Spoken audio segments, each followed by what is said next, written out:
Joining me on where I'm at, a very rainy day. My God, today it is, I've been dealing with so much, not so much, but we'll get into it. Let's start off with the intro. Come on in the room. Whoa, come on in the room. Yeah, we got so much to talk about. So won't you come on in the room? Everybody sing, come on in the room. Whoa, come on in the room. said, we got so much to talk about. I said, we got so much to talk about. So much to come on in the come on. How are we doing? How are we do? I love that people know that I love stars so much.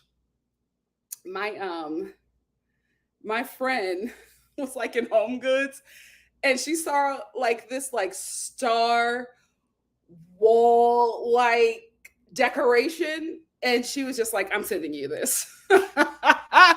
She was like, I don't know anybody else who would love this. And I was like, yes, please send it. I love that that's my signature, because I really do love stars since I was a kid. Like all my stuff has like star stuff on it. I'm never growing out of that. How are we doing, Star fam? As for me in my house, I woke up to a flood in my kitchen that I'm still like taking care of. LA does not know how to deal with rain. Like this place will be crippled by a rainstorm. Crippled. I'm like, you have got to be kidding me. I literally woke up in the middle of the night to go to the bathroom, and I was like, wait, what's happening? It's a flood in my kitchen, but it's taken care of. But as long as it's still raining, it's problems after problem.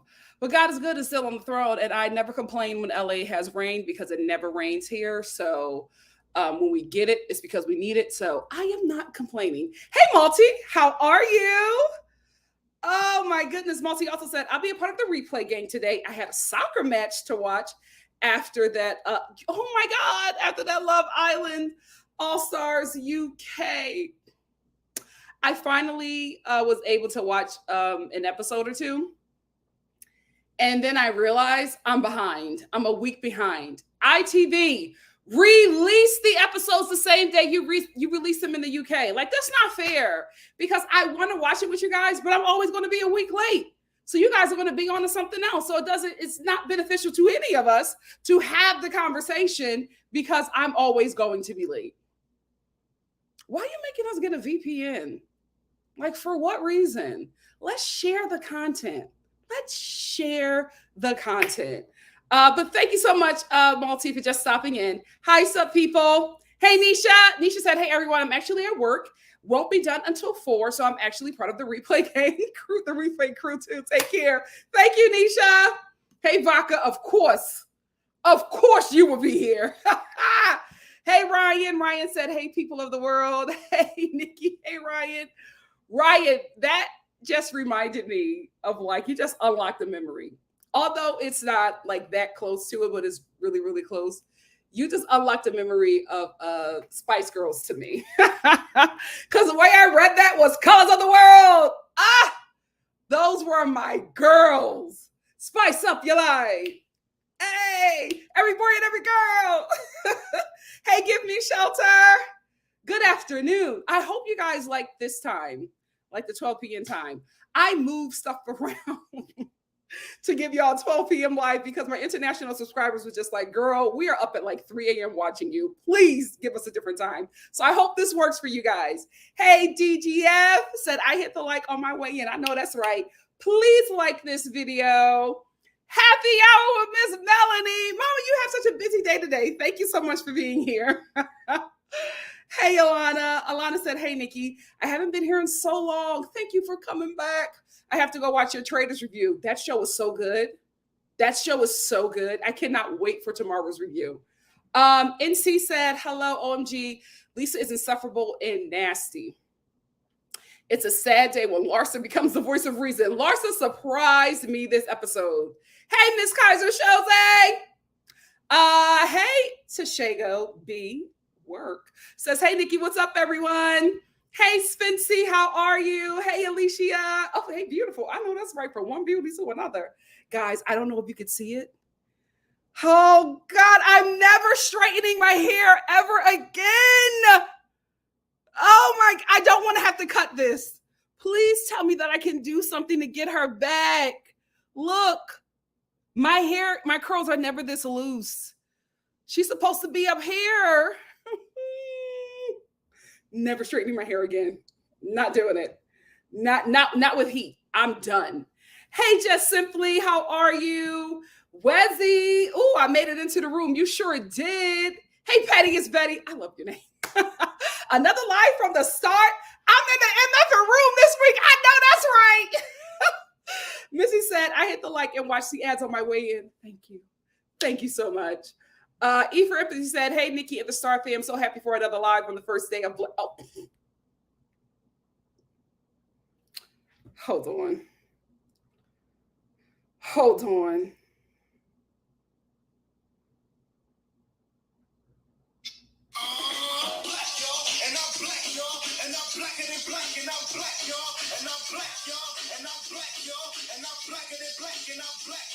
Welcome to Black History Month.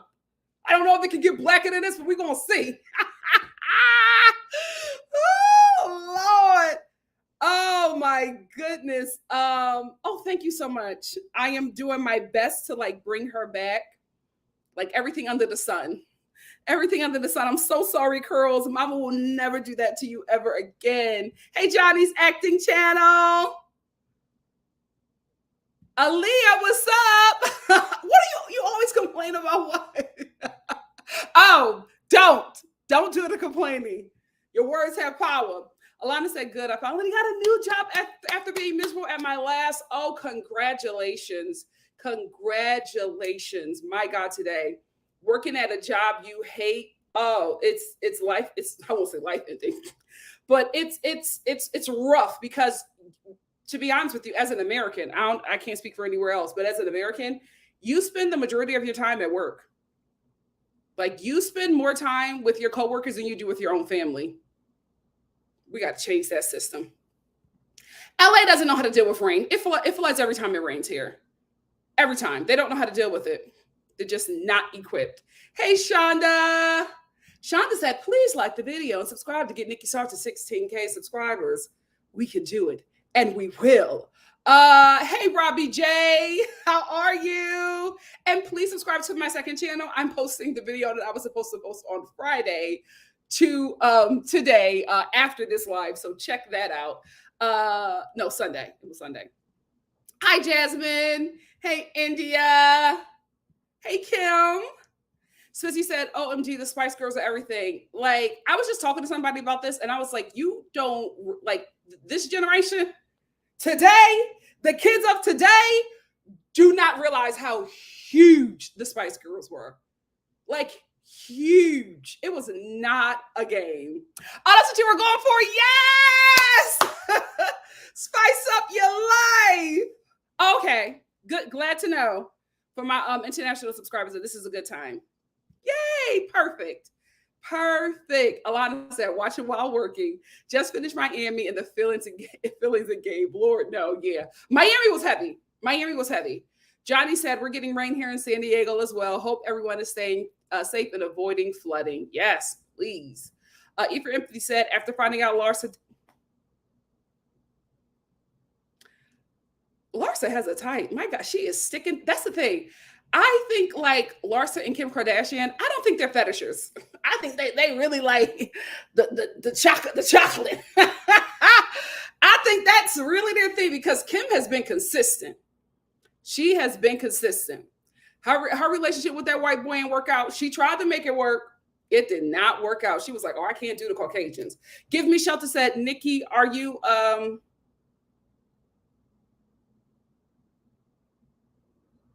watching? I'm like, attaching. What that mean?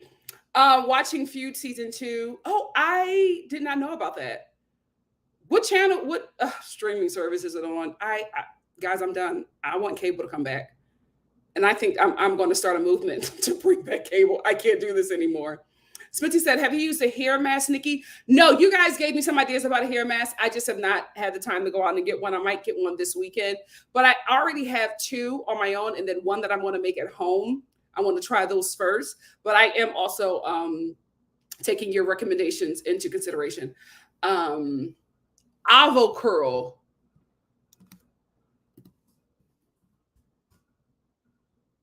Definitely go. Oh, avocado? Yeah, I'm going to look into that because I've never had this happen to me before because I've never straightened my hair this long.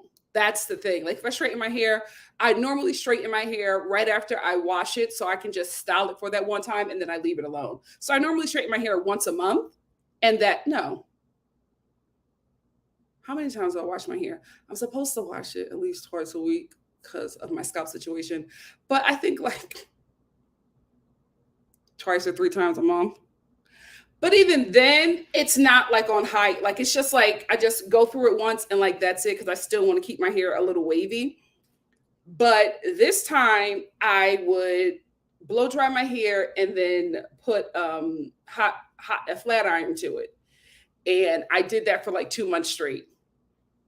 My hair didn't like it. I'm telling you right now, my hair, guys, still too long. Still too long.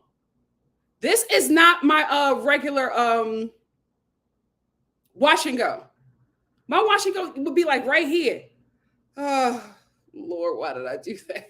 Why did I do that? You live and you learn. You live and you learn. Hey, Alex, thank you for being here. Aye said, hey, Nikki, I'm on my way to a club on a Thursday night. I know that's right. You better live your best life. But I want to say hello to you and the Star fan before I leave. Yes, thank you for stopping by. You better dip and do it. Dip and do it. Do not accept any open drinks from men. Just trying to help you. Blackity black. That's my ringtone. Oh, Swans versus Trump. I saw that. Is it on Hulu? I think it's on Hulu. Yeah, I'll check that out. Hey, Flajoin. Thank you for being here. Hey, Greta.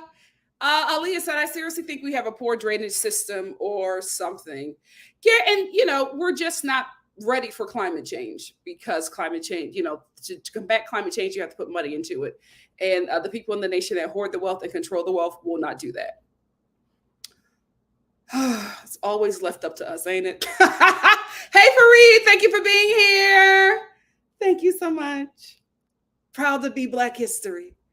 Blue Jay said, hey, Miss Nikki and the Starlights. I love that name. Thank you. And I'm happy to celebrate Black History with a Black woman who expands my mind and worldview. Thank you. That's really nice of you to say. Thank you so much. Heavy. Yes, Miami was heavy. Beverly Hills was fun. A few times. Ryan said, I threw a fit when I couldn't go see the Spice Girls the day it came out. I worked because I got to go. Can I tell you, I saw that movie so many times in the theater. So many times in the theater. My mom was just like, enough is enough. Because that's when I was, using her money. I don't think I was able to I didn't even have a job then. I don't think I was old enough to work when that movie came out. But my God, today. I went so many times. I was obsessed with them. Real Housewives of Beverly Hills is so good. So good. I hate to say it. Lisa Rinna was the problem. It's a much lighter and funner show without her. Yikes. Fareed said, well, I don't know. All those Black men going downhill after talking to Kardashian. Well, see, this is the thing. The Kardashians, oh God, here we go. Here we go, Nikki. The Kardashians, right, wanted to hold a space into certain white wealthy communities that they could not hold, right? Because they were not the kind of white that holds those spaces, white Anglo-Saxon Protestants, right? Them being Armenian kept them from those spaces, and they could only get in spaces as help, right? Chris, who is a white woman, was able to put her daughters, who fortunately, but unfortunately for them, resemble their father's ethnicity. So it was very hard for them to get into those spaces. So the smartest thing for them to do, and this idea was from their mother, who is, a genius, game, no game. Game recognizes game. And she saw the way that those wealthy Black men, especially them athletes, treated white women. and put a certain kind of white woman in spaces that they would never be because of their social class, right? They didn't have the capital to get into those spaces, because those wealthy white spaces also keep out white people who cannot afford to get in those places, which is why a lot of poor white people have similar lives to people of color, but not the same, because there's still a little ounce of privilege that they have over people of color concerning them identifying with whiteness. So what she did was recognize the game, put her daughters onto game, and especially with that first one, when she realized what he liked, right? And what she liked. And her thing was, if you're going to like this, you're going to like the good ones. Terrible to say, but you know what I mean? The ones that can open up doors for you. So her first boyfriend was a Jackson. First boyfriend was a Jackson, and Kris Jenner said approved. Had her little child sleeping over that boy's house. Had him sleeping with her in her basement. See, y'all don't know the Kardashians from the beginning. I watched that show from jump. I checked out when Kim posed for Playboy and Kim was encouraging her, although Kim was crying and saying she didn't feel comfortable. That episode made me uncomfortable, and I jumped ship. But I remember them from jump. I remember the origins of them. So her first brother was a Jackson. Kim always aimed high, right? But when she finally got a Black man that was able to get in spaces because of his talent and because of his popularity, she attached herself to him, and then she was able to get in those spaces, and then remove herself from him after he became a problem for the elite white people who were in those communities, right? Which is why all of them are now no longer tanning, removing the work that they did, because they are now in the elite white spaces that they've always wanted to be in. And in those elite white spaces, you cannot have a Black partner. Blackness is no longer acceptable now that they're in. So they're removing themselves from that. But I said all that to say, even though she, farmed them Black men on that Kardashian plantation, mother always had a preference. Mother always had a preference. Now, although the Black men that she freed did not use their freedom for good, I don't think that's her problem. They shouldn't have been at that plantation from the beginning, because that's a volunteer plantation, right? You have to volunteer to get farmed by the Kardashians. So the Black men and the Black woman that are, left to ruins when the Kardashians are done with them, that's their fault and their problem. It is not the Black community's issue. You chose that life. Let it work for you. Let's move on. Fareed said, do you think Crystal is going to get asked back next season? I will say, I'm not sure. I don't think she's doing bad. It's just Crystal she's not being memorable. And I hate this. And that's why I'm gonna stop, going up for people of color that come on these shows, because I always get disappointed. I remember I was asking for an Asian woman to be on these shows, and she showed up, and I was like, you know what? That's not right. I should not be expecting you to do all the things that I, would want you to do as a woman of color on these shows. That's not right. She should be able to exist in who she is. But I wanted so much better for her. I was so hyped when she joined, and God bless her. God bless her. Cash App the Black people in your life. Please. My God, today, when I get on Abbott, I'll take my Cash Apps out. Give me Shelter said, Feud is on FX and Hulu. Yes. No, it's fine. I understand. The Haitian Empress said, I am still unable to watch either show as I am out of the country. Does anyone know how to watch without purchasing? Girl, when you find out, let me know. Hey, Tony. Tony said, hey, Star fam, thank God there's Wi-Fi on this train. So thanks for keeping me company and going home. Oh, I love that. Thank you for being here. Make sure you come in with the likes, fam. Thank you, Tony. She's one of our beautiful moderators.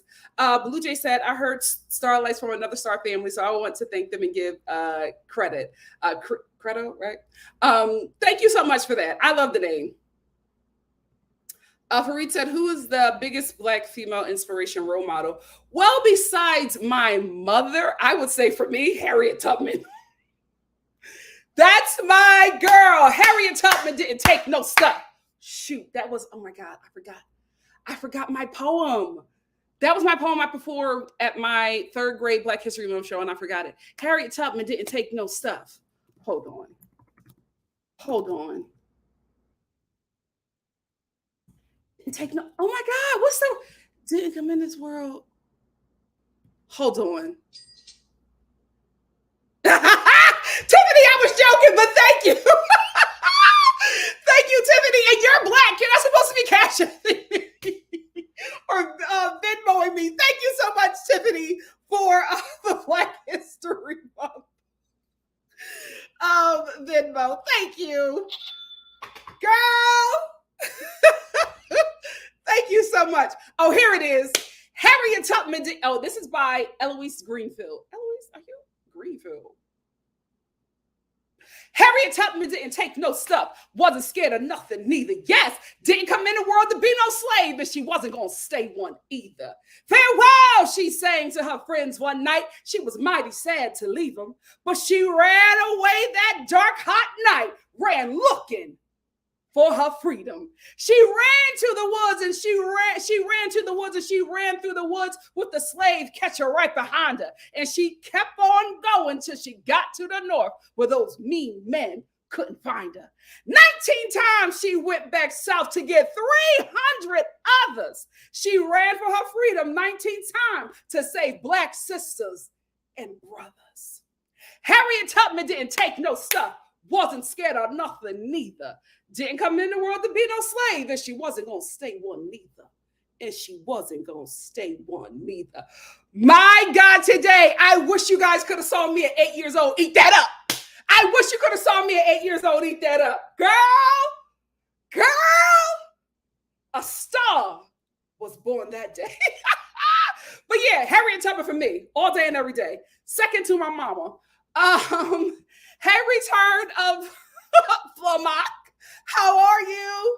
Give me shelter said Armenians are maybe white ethnic. Oh, white ethnic, thank you. But they are white nevertheless. Absolutely. But don't tell that to the ones in Glendale. Child. I feel like that family knows certain Black people would give their souls to be close to whiteness, even off-white. I agree. Spency said Kris Jenner really finesse. Absolutely. I'm not blaming that woman for seeing the game and putting her daughters on game. Won't be something I would ever do with my seed, but it worked for her. But I think the Kardashians are going to have a serious documentary. Oh, absolutely. Real talk is trafficking. Kim said, all this Kardashian talk reminds me of baked Happy Black History Month.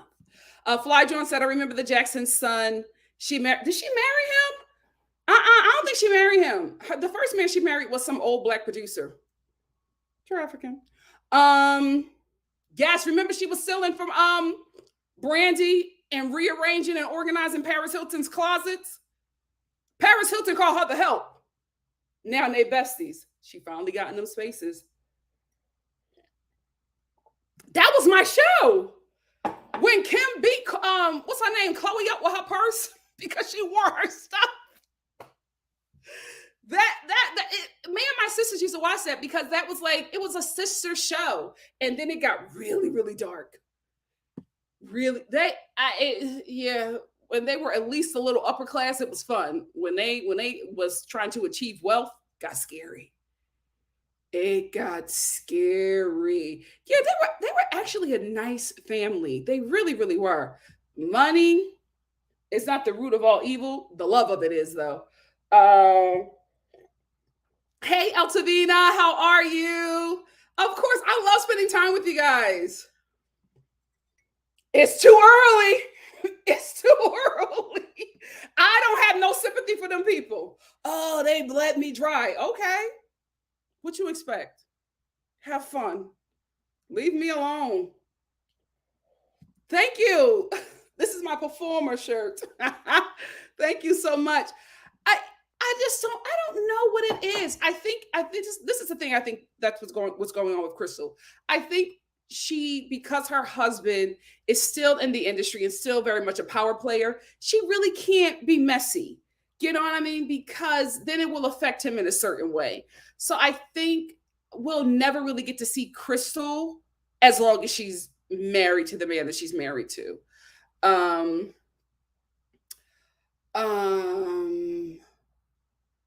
Give Me Shelter said Sutton was the episode's MVP last night. So much better without Renna. Absolutely.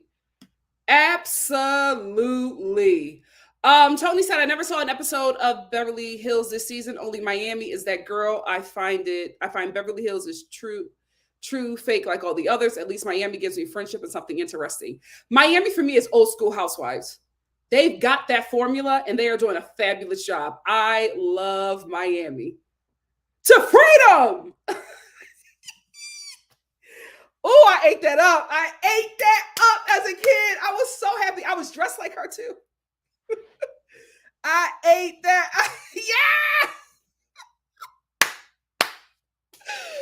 Oh, child. Oh, it's my favorite. I love y'all.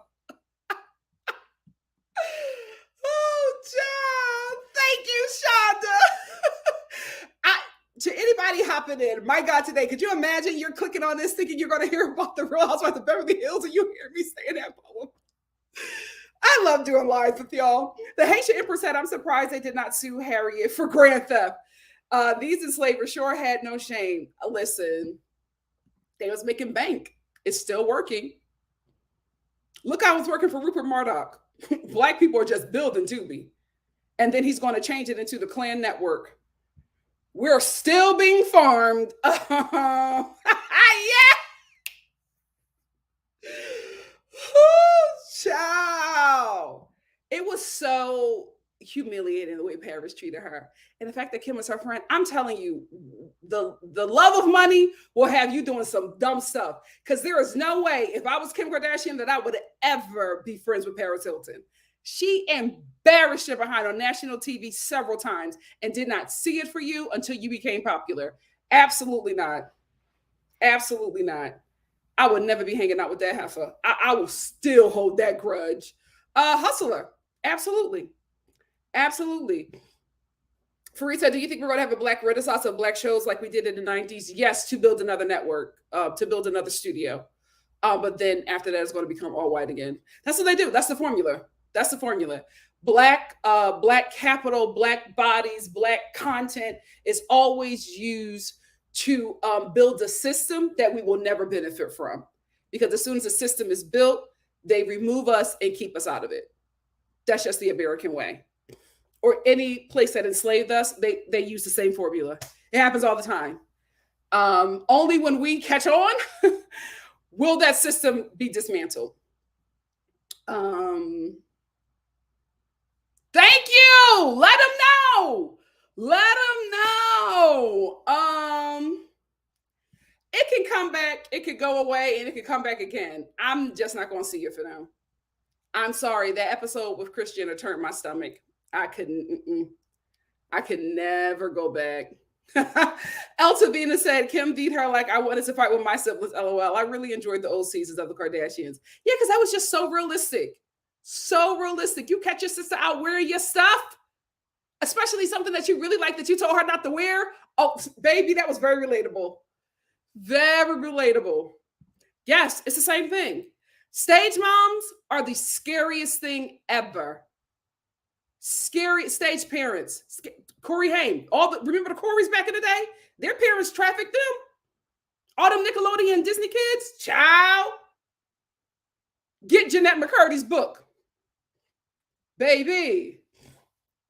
That's also Steph said, I'm sitting here waiting on Costco to deliver my new couch and they are late. Already got a $50 credit. That's what I was about to say. Contact them and get your credit. Good. So Steph. Good.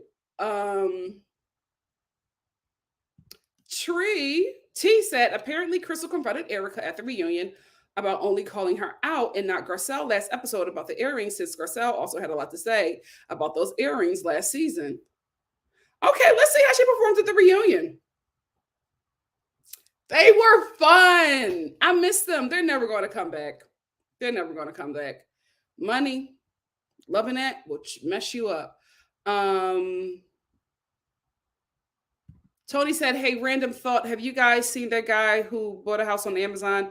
I saw this black guy buy a house and it was cute. And the Amazon girl even gave me a couple of free pieces. Oh, really? Oh, I don't know anything about that. Child, that fight was vicious, and it was about something totally different than what they were saying. That fight was deep.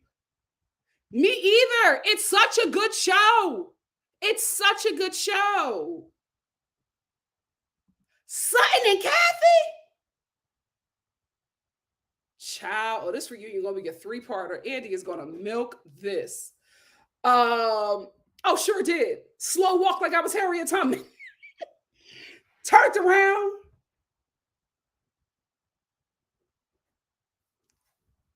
Listen, I ate that up. Yeah, it's a good setup. It's a good show, but Miami is just not getting the love it deserves. Um, oh yes, Rupert Murdoch. Mm-hmm. Yep. Yep. Oh, and did you also know that half of the Black History Month items that are sold during this month are not even by Black creators? You always have to, before you, well, at least with Target, they're pretty much upfront about who makes their things. They have a whole Black History section at their stores. I got a Black History section at my store because I complained. Do what you got to do. If you do not have a Black History Month section at your Target, complain to management and then to corporate. You will have one next season. I promise you. And so they show you the Black creators that created the items that are being sold. They're really, really good about that. But I still check. But you have to check a lot of these sources that are making Black History Month items, because a lot of them are not Black. A lot of them are not Black. I mean, and if it's not an issue for you, it's not an issue for you. But if you want to support Black businesses during Black History Month and every day, in my opinion, I always check the source. Always check the source. And a lot of times it won't be us. Glad that you're here. I'm just catching up with you guys. I want to get about maybe 3 more comments and then we'll get into it. Tiffany said, right now there's only one Black-owned app streaming service that I know of. Oh, I love Kevin on Stage Studios, and I love that he's continuing to grow. I feel like he's the millennial Tyler Perry, and I'm happy for him. Happy for his success. He employs a lot of my friends. I love what he's doing, and I support everything that they do. Vaka said, you know what is the worst part of the Kardashians today is that karma. Let me stop. No, I will never wish an awful man on anybody. OMG.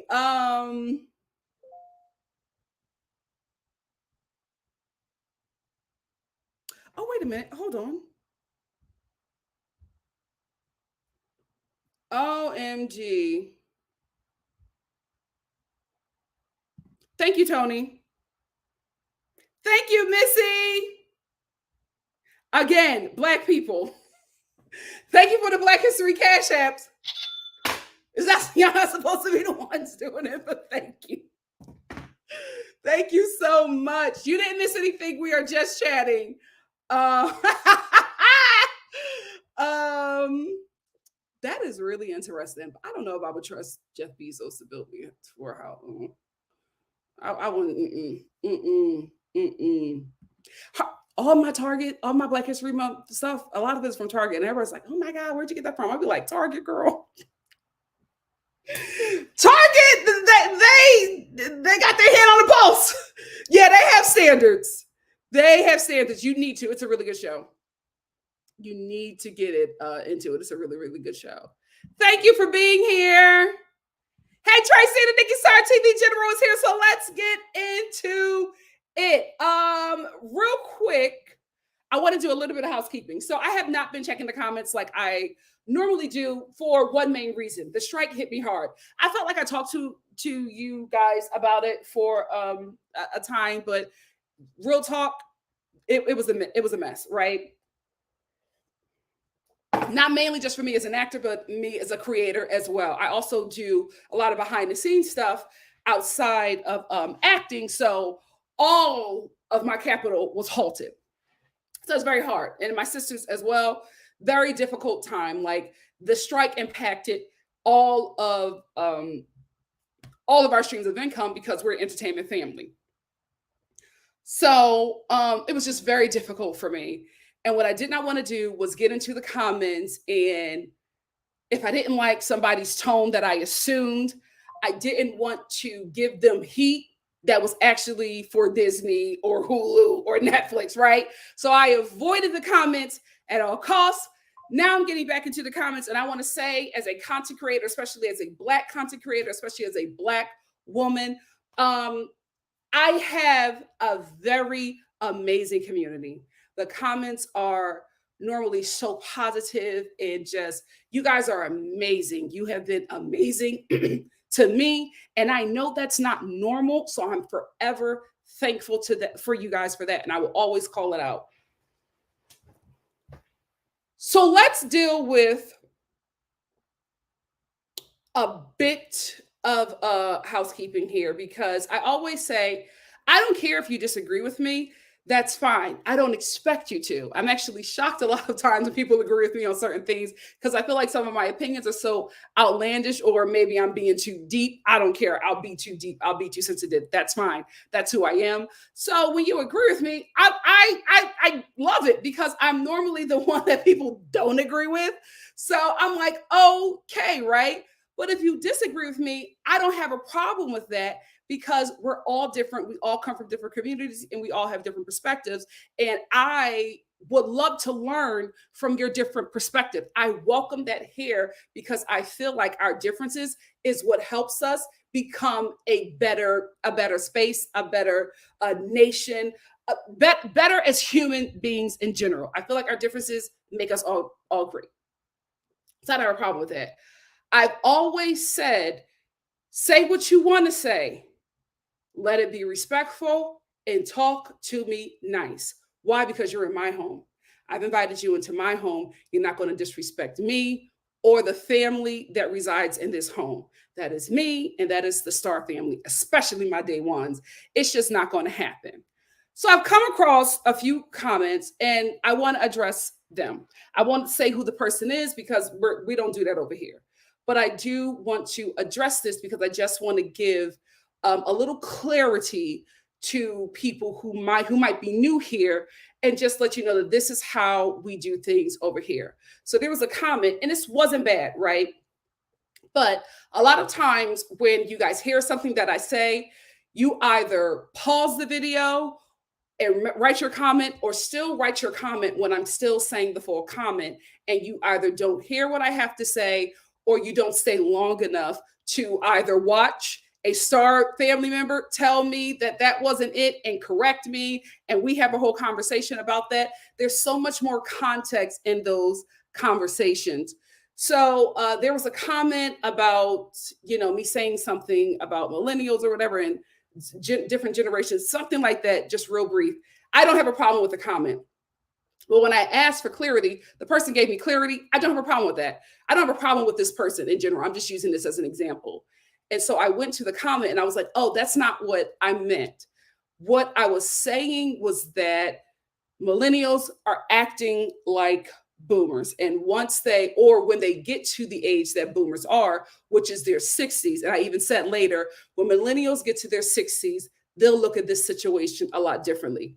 We all do that. Growth and maturity helps us. I told you guys, when I was in my 20s, I was that girl that would be like, oh, I'm not going to be like them old girls. Them old girls need to get it together. Then I hit 30, and I saw the world very differently. Extremely humbled by that situation. So all I was saying is, when you get older, you look at things a bit differently, and you'll understand it a bit better. But that person said that I said something that I didn't say, instead of just asking me for clarity. So that's what I will say. If I say something and you don't understand, please don't go off of the perspective that you think that that's what I'm saying. Ask me for clarity. And if I give you clarity and you disagree, fine. But I don't want you to assume something about me without asking me to clarify a statement. That's all it is. If you just ask for a bit of clarity, you might get your piece, or you might get additional information that you probably agree or disagree with. That's fine, but don't accuse me of something without asking me for clarity first. That's one. A second thing is, there was a comment made by an older subscriber. I don't know if she's subscribed anymore. I don't give a damn. But she made a comment because I said something about Giselle being too old to be acting the way that she's acting. And I want to say I still stand on that, right? Because the things that she is doing as an older woman is embarrassing. I in no way age shame that woman. And I want to bring that up. If you feel like I have done that to any of you, I sincerely apologize from the bottom of my heart, because that is not what I do. That is not what I'm about. I came out to LA at 24, right? And that was old. Concerning being in LA. If I really wanted to pop off, I would have had to been 14, 13 or whatever, because at the age of 25, that's when they consider you too old to be manipulated in this industry. So they throw women away. And I've talked about that several times. I guess this person was in her 60s or whatever, and she thought that I, as a young girl, was being disrespectful to the older women who consume my content. I always say I want this to be a safe space for people from marginalized communities. The only people who shouldn't feel safe here is straight men. I've said that like over and over and over again. So if I'm doing something wrong you disagree with, fine, right?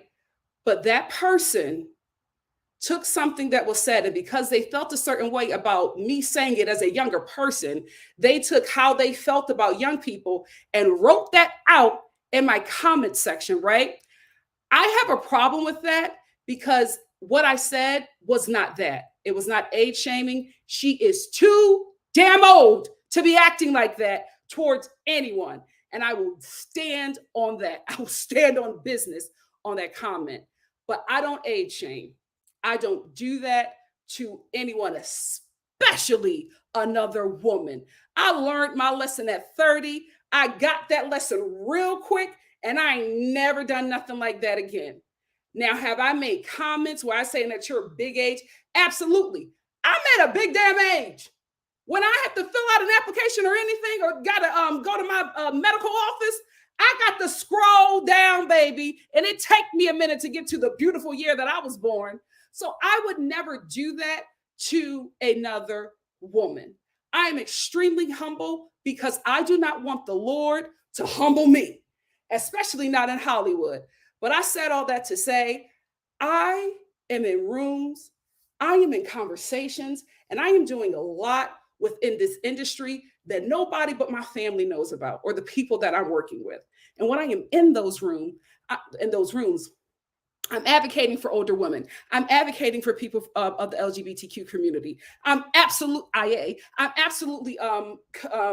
fighting for roles for dark-skinned Black women. I'm Black women in general, but we got to get the darkies up there first, y'all. They're replacing us. They acting like we do not exist, right? I'm also, now trying to make space for people of the handicapable community, right? I'm in those rooms helping to make decisions. People are working jobs that they don't even know that I called their name up in the room or recommended them for. I'm doing that because I'm in a position to do so. I'm going up for those communities. And I'm not saying that to get a feather in my head. I told you, I remain humble, but I said that to say, don't play with me. Don't play with me. Please put some respect on my name. I come up here and I'm on this platform to have a good time with my internet friends. I'm not trying to tear nobody down, and I'm not trying to create problems for myself or my family who works in the industry. As an older woman, I love doing this, and I love reviewing these shows of older women, because we don't get these opportunities. After 25, you are thrown away in every industry as a woman. So this is why I do what I do. This is why I enjoy the commentary, but I need to be able to say what I have to say, and you don't put a label on me because you disagree with what I said. Now, you could disagree because you're a fan of Giselle. I don't care about that. I think you need to get some therapy to be standing anybody at your big age. But I don't do that age shame. I don't do no I don't tear down any marginalized community. Now, do I punch up? Absolutely. Absolutely. The straight boys still come to this channel. The whites still come to this channel because I'm lovable. But please don't put labels on me and put all that mess in my comment section, so people who do not know me are coming here thinking that this is not a safe space. This is absolutely a safe space for older women. I do this because I want to continue to give space to make sure that there are opportunities for older women. I do the things that I do because I want to make sure that women are not thrown away at a certain age because it's unfair, because we don't do that for the men. So please, if you disagree with me, ask for clarity and I'll give you the clarity. Don't label me and don't put something in my comment section if you don't know what I meant. We come from different communities. I come from a different culture, and that culture in the city that I'm from has a different dialect and has a different language. So some things that I say, you might not understand. Ask for the clarity instead of just writing in my comment section the understanding that you have, because that's what the word means where you're from. Let's get some clarity. Let's have a fun time, but let's not get messy. Because then when we get messy, I got to get Philly. And Philly Nikki is only appropriate for Philadelphia, not for the globe. Let me be Nikki.Star and let's have a fun time. I didn't need to take up that much time, but I got real pissed when I saw that. Age shaming? Me, the girl who sat in a meeting at 25 and the guy that I was trying to get manage me was talking about Taraji P. Henson and talking about how she's too damn old to be a star? Me? Let's not do that. Let's not do that. The only reason why I haven't left this industry is because I feel like if the Lord gives me these issues, if I'm triggered with certain things and how things are done, it's because I'm supposed to change them. So I'm here for older women. I'm here for Black women. I'm here for dark-skinned Black women. I'm here for people from marginalized communities. I'm here for the LGBTQIA community. I'm here for the handicapable community and any other community that the Lord puts on my heart. When I get in those rooms, I'm going to make sure that I can get opportunities for them, because that's why I'm here. That's why I'm triggered. That's my calling and that's my anointing. Please don't play with me. And if you're older, I will give you all the respect. But I'm telling you right now, Mama Star don't play about me. So it's best that I confront you than get her. Now let's have a good time. I'm sorry. I just had to do a little housekeeping. There are new people here and I get it. But just don't do that with me, please. If you disagree, fine. If you don't understand something, get clarity. Get clarity. And put some respect on my name. Just because you don't see my resume don't mean that it's not powerful. Don't play with me. We're going to start with Beverly Hills. We're going to start with Beverly Hills. Sorry, guys. I hate to do that stuff, but I was just like, just catching up on comments, and I'm like, age shaming me? Are you kidding me? Hollywood wants to put me out the pasture. Are you kidding me? I was going in for mom roles at 28. Humbled. This place will do that to you real quick. Beverly Hills. Please, replay gang, timestamps. Check the timestamps. Anne-Marie. Anne-Marie is coming off extremely nasty. Extremely nasty. Listen, 8.5. I don't know why this is your angle. And it really, as a Black woman in media, it really confuses me that you are taking this route knowing the fight that we have to fight, already just being Black. I feel like you're just putting on this cloak of this nasty Black woman for no apparent reason. You didn't even give anybody an opportunity to like you. You just came in so nasty, and it's just so hard to find anything redeemable about you on this show. I don't know who you are outside of this show. I'm talking about your performance that was cut up and edited and put on this show. It's not a good look, because while Crystal is having a breakdown from whatever, we don't know what's going on with her. Her veins are popping out of her arm. She is about to pass out, extremely pale. You're over here talking about, well, see how I was nice to her? See how I helped her after she treated me such a way? How is your mind there when this woman is sick? And you call yourself a nurse? That's so scary. That's so scary that someone with the mindset you have works in the medical profession. And this is what I won't say low income, poor, working class, people of color talk about. They get mistreated by people in healthcare who have this kind of mindset, because your mind does not go to, let me help her, let me make sure that she is okay. You thinking about getting your patient healthy or whatever. Your mind is going to, look what I'm doing for you, despite how you're treating me. How are you even there? How are you even there? If you come back, I just hope you really work on how you're perceived on TV. Like, how you live in your real world ain't my concern. But on TV, on a show that I consume, I need you to do a bit better, because this is just not a good look. She's literally having a medical emergency, and you're bringing up the beef that you have with her. Don't help her. Don't help her, because your mind is not in the right place to even be of any assistance to her. And you saying these things about her while putting her head on your shoulder and rubbing her and telling her you're going to be okay makes you look like a snake. It's just not a good look. It's just not a good look.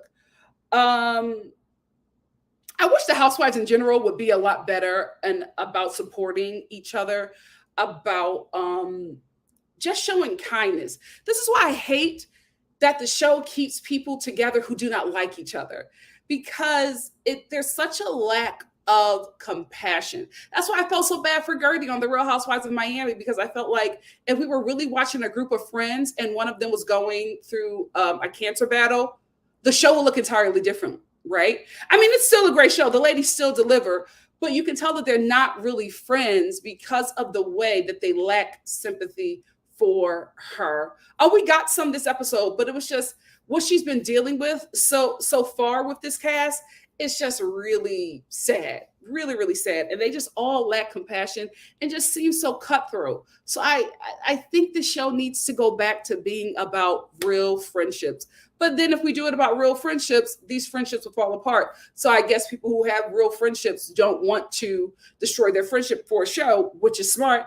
I can't hate on that. But my God, today, these ladies do not have compassion for each other. And it's really, really sad. Dorit, we have got to talk about how she just doesn't get it. She just doesn't get it. She just does not get it, because Garcelle, because Crystal was not able to come to the lunch that the ladies were having because of her medical emergency. She just needed to rest or whatever. And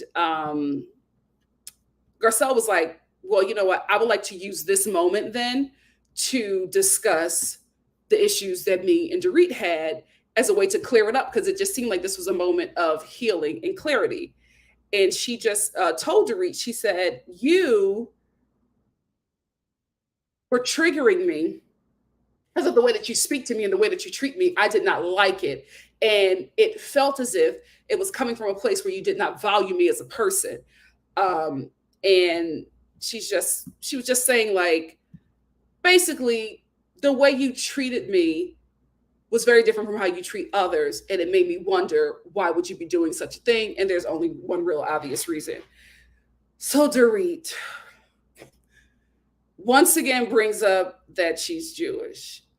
And I don't understand Garcelle's patience, because it couldn't have been me. It couldn't have been me. She sat there and listened to her say, well, I want you to understand me as a Jewish person. I lived in a place and they said really anti-Semitic things. I am in no way knocking the Jewish struggle, right? Or what Jewish people have experienced at the hands of the same damn oppressor. So I'm like, you are speaking to a Black person as if there's something that they could do about the treatment that you received as a Jewish person who identifies as a white woman. Why can't you see that this comparison is ridiculous? And she even said, oh, I'm not trying to make the comparison, but you are. You did. You made the comparison. And if we're going to do the oppression Olympics, the only people who can really on this land have a conversation with Black Americans is Native Americans. Like nobody else is topping us. Nobody else is topping the people who came here as cattle. Nobody else is doing that. Like, what other community of people on American soil was hung from trees like Christmas lights, right? Had their hair and teeth taken from their bodies while they were alive and put in couches so that their masters could sit comfortably, or in their mouth because their teeth were rotten. Who else was sexually trafficked and trapped as children and bred like horses? Nobody's catching us. Nobody's catching us. And if Garcelle would have said any of that to Dorit, she would have, oh, we don't need to compare. Of course we don't need to compare, because on this soil, you are not catching any Black person. Any Black person. Any stolen African, you're not winning this one. Now sit down and have a conversation with Native Americans. But I'm not having a conversation with a Jewish white boy about oppression. I'm just not. I see what happened to you. It's the same oppressor. You need to be fighting with me to take that demon down. Why in the hell are you identifying as a white person? Let's have that conversation.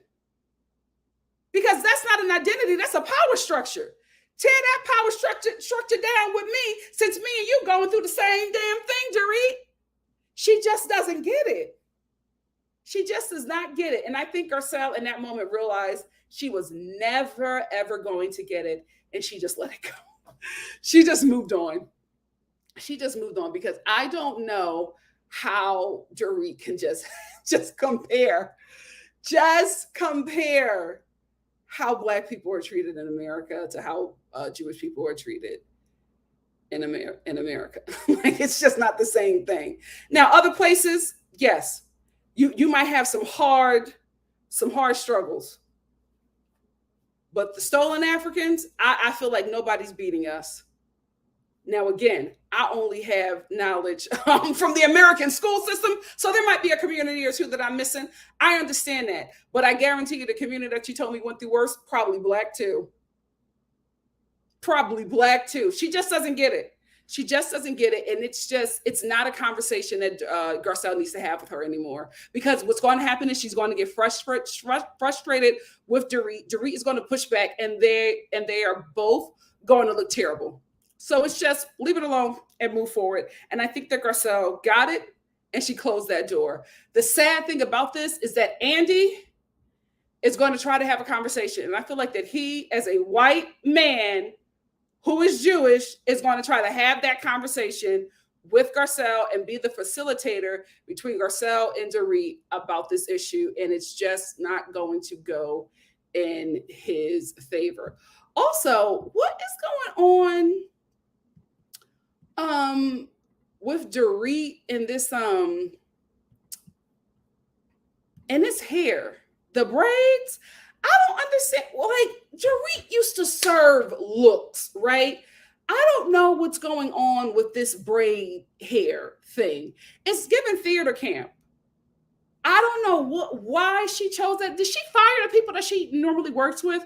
Because last year, them people of color gays that she hired, they were doing it. Either she was working with people of color gays, or she was working with white women that got Black boyfriends and multiracial children, biracial kids, because they were giving her a style. And I always say this, they were putting the style on her that is normally popular with teenage Black women, right? So you knew that she was like, they were stealing from them and putting them on Dorit. I recognized it, but I gotta say, she looked a lot better with them than she did with this new team. I don't know what's going on with the looks. You know what? Maybe she's just settling into being an older mom.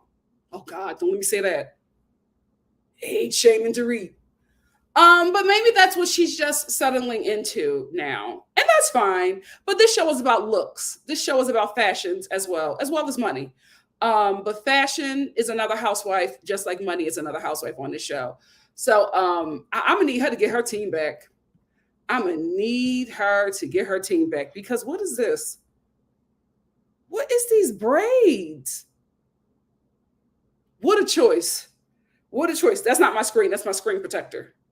I take care of my investments. Moving on. Erica Jane, I wish, my girl, I wish that you would just drop it with this case. You keep on trying to vindicate yourself and saying, see, I told you guys I was innocent. And I feel like you always miss the mark because, sorry guys, I have some oil on my face. And that oil I don't have a problem with because it keeps me looking young. So young that the old biddies get in my comment section and try to read me like I'm in my damn 20s. We both grown. We could go at it. Let me leave her alone. Let me leave her alone.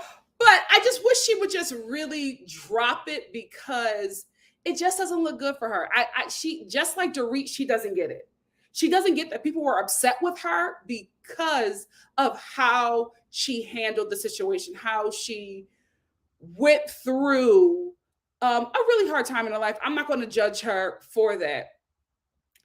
But I think comparing yourself to victims of atrocities and saying you're a victim as well just didn't work well for you. And the girls were just trying to teach you at your big age how to have compassion. And you still didn't get it. You still don't get it now. You still think that they thought that you were out there scamming victims too.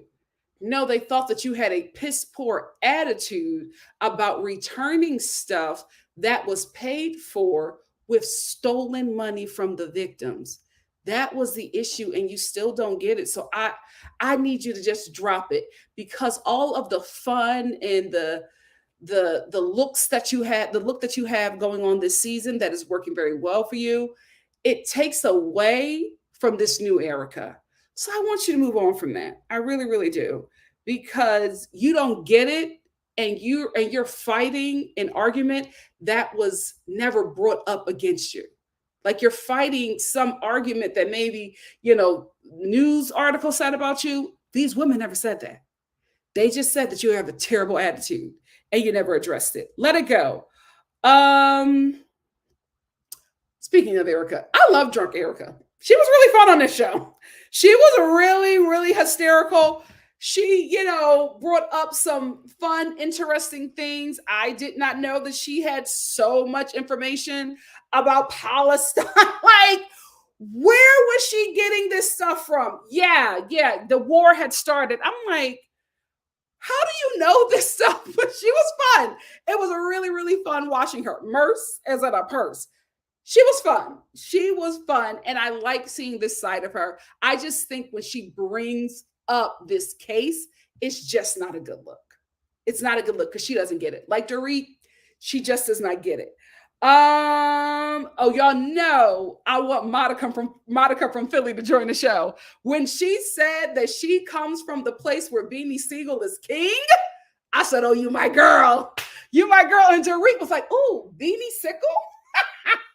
She really doesn't get it and she just doesn't know. Even when Garcelle said that she was not privileged but sheltered, Dorit kind of yes, honey. Beanie Siegel. Erica Jane knew who Beanie Siegel was, but not you, Dorit. Come on. And Erica's like a decade older than you. Like, girl, you are sheltered. That's okay. That is okay.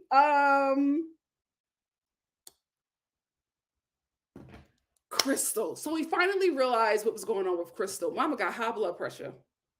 My God, today, the way high blood pressure just ravages the Black and Asian community. It's like we're being punished for seasoning our food. This is what I would say to you, Crystal. What I do is I season my food when I cook it. I leave salt to the last minute. Like if I'm making sauces, I'll season everything. And then little by little, I'll sprinkle in the salt. That's how you beat that demon. But my God, today, shout out to the Black and Asian community. We're going to beat this. We are going to beat this. Girl, Oh, also low sodium soy sauce, because that was my problem. Oh, I had the biggest issue with that. I said, no, not today, not today. But you have to do it. It tastes the same. It's fine. Or make it at home. Yes, make a lot of your foods home, because this is America. We put foods and we process a lot of our stuff, and a lot of sodium and sugars is in our processed foods. So make a lot of your foods at home, or get.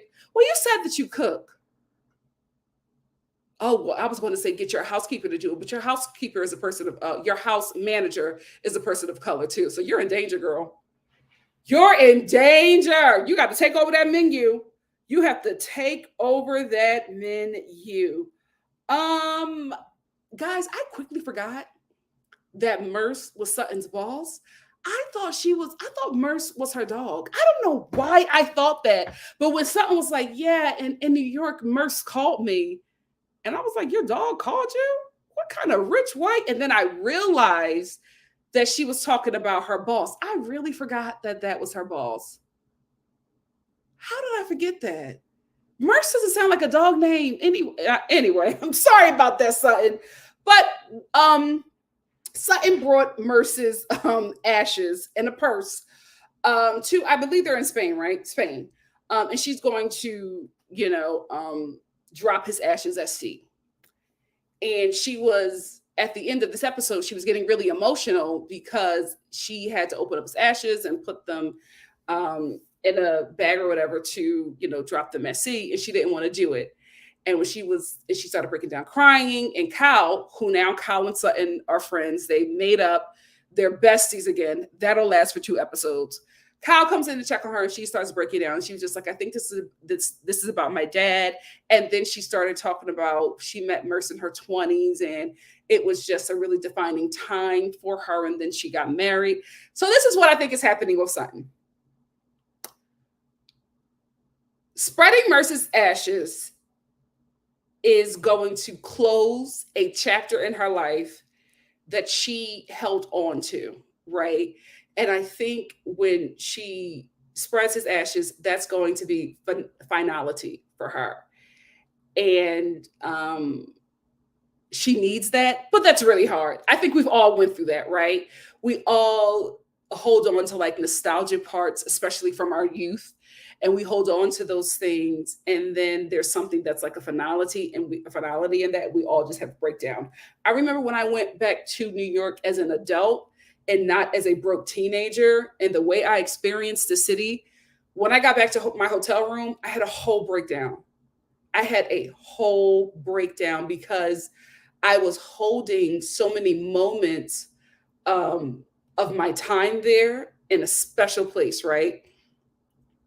And when I went there and I was going back to places where I was sitting at as like a broke 18-year-old, it was like so many things just started coming up. And I realized that in order for me to get to the next level or get the things that I need to get in this journey of my life, I will have to let that moment go, right? It's still going to be a memory, but I was holding it so close to me because it was a special time for me, because it was such an innocent time, such so many learning moments in that time.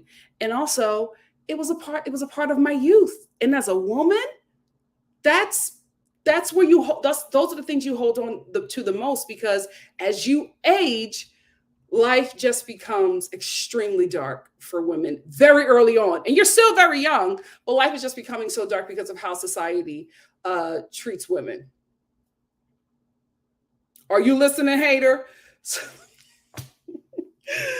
So I had to let those moments go and be like, I did that, that's fine. And these moments made me the woman that I am today. It's okay for me to move on and get older. I can't stay there. I can't hold on to that, because that happened. I'll never get that back. It was what it was. I experienced it. Let's move on. Now I go back to New York City as an auntie with a little bit of coin, and I have a great time, but I wasn't able to enjoy it before because I was just holding on to these moments right here. And I think that's what's happening to Sutton. And I said that to say, you're going to enjoy it. You're going to enjoy life now for real, when you let that go. right? Let it be a memory. Don't let it be a defining moment for you.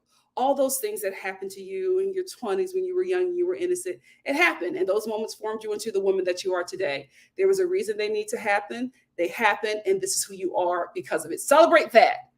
Don't celebrate being, being younger in that time. Don't celebrate that. Celebrate those moments that you had and how they defined you as a woman today. So I think she's realizing that chapter of her life, she's going to have to close that, right? And move on from that and just release a lot of things that she was holding dear to her heart in that time. And it happens to everyone, but I think that's what's going on. And also Merce reminds her a lot of her father, and her doing that is like her closing that chapter on her dad. But it's like you just have to move on from those moments, because a lot of times you're sitting in your trauma, especially if the trauma happened to you at a certain time, you stay there. But you got to move on from those places so that you're able to enjoy life a bit differently. So I think that's what's going on. And I think next week we're going to have a bigger moment of her just finally releasing all of that and moving forward. And I am glad that Merce is going to come in and give her a little comedy where his ashes blow back on everybody, to give her a bit of joy, because she's absolutely going to need that. But that's what I think is happening with her, and it happens to all of us. That's all the comments I had about that episode. What do you guys have to say? Let's get into it.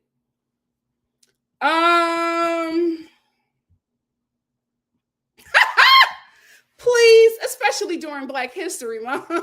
I'm kidding.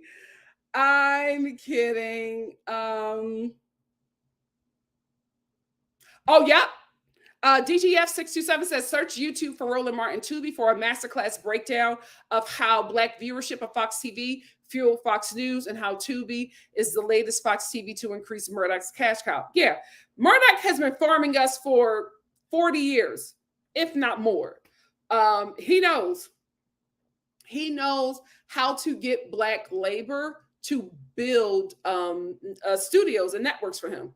He knows how to do it. He's done it several times. Like I always say, Black affection and Black rage is very profitable, and Rupert Murdoch operates in both. He operates in both. Netflix is starting to, go use his way. Like, that's how Netflix is built.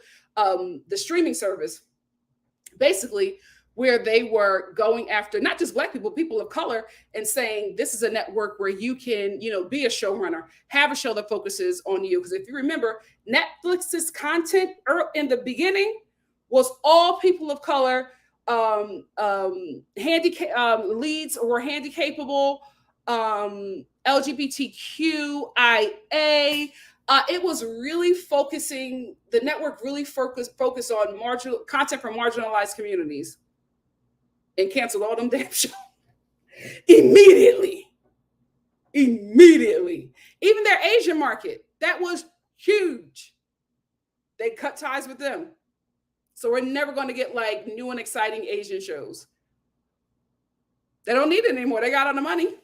They got $5 billion from WWE. That's how it happens. That's how it happens. Alana, thank you so much. Love you. Love you, Shonda. Thank you. Yes, don't forget to smash that like. You sure did. Thank you for being here. Steph said, I love that you have a growth mindset, a beautiful character trait. You are so respectful and welcoming of different opinions and thoughts. Thank you, Steph. And you've been riding with me for so long, so trust her. Trust her comment. She's been here for a minute. Baka said, thank you so much for saying this. I did see a mean comment one time, and to me, I just blocked the person. But let's be nice to each other. Absolutely. Like, normally I just block and move forward. But I wanted to address that because, one, I'm starting to get in, because all I got to do is be consistent. Because I'm being consistent again, the channel is starting to get like a nice little push. And like, people are coming in, and I don't want people to come in and read things and think that that's who I am. So I'm just like, if you are subscribing here and you've been here for a minute, just ask me for clarity and we can have the conversation. But, to put a label like that on somebody, it could be really damaging. And I got to protect me and my family at all costs. It's not a game. Love you too. No, it's not bad vibes. We fun over here. We fun over here. We laugh, we grow, we cry, but we always have a good time. Miss GG88 said, I love it here because it's always love and light. Amen. Some pages get way too dark. Absolutely. And that's what I want to be. Lana said, it doesn't cost anything to be nice to people. We're all adults that can have a conversation, whether we agree or disagree. I actually welcome that. That's why I love joining the panels, because everybody has a different opinion. And that's fine. You can learn so much from that. How do you think I learned half the stuff that I learned? From having a different opinion of others and being educated. That's all.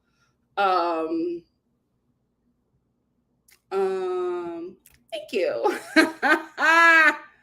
That's not age shaming. Thank you. I was calling out that demon for her antics at her big age. I'm gonna keep on saying that. Now, if you don't understand that term or where it came from, say that. But don't say I'm age shaming. Yes, here's the thing. I'm going to start a membership, right? And then members can join the panel, because sometimes I don't know who be in here. A lot of people are my regulars, but I don't want to just put it in an open chat and then just anybody jumps up, and it's not a safe space for me or the Star family. So I just want to be a little bit better about that. But if I know somebody, I'll absolutely bring you up if I can. But I don't know how to share those codes with people without just putting it in a comment section.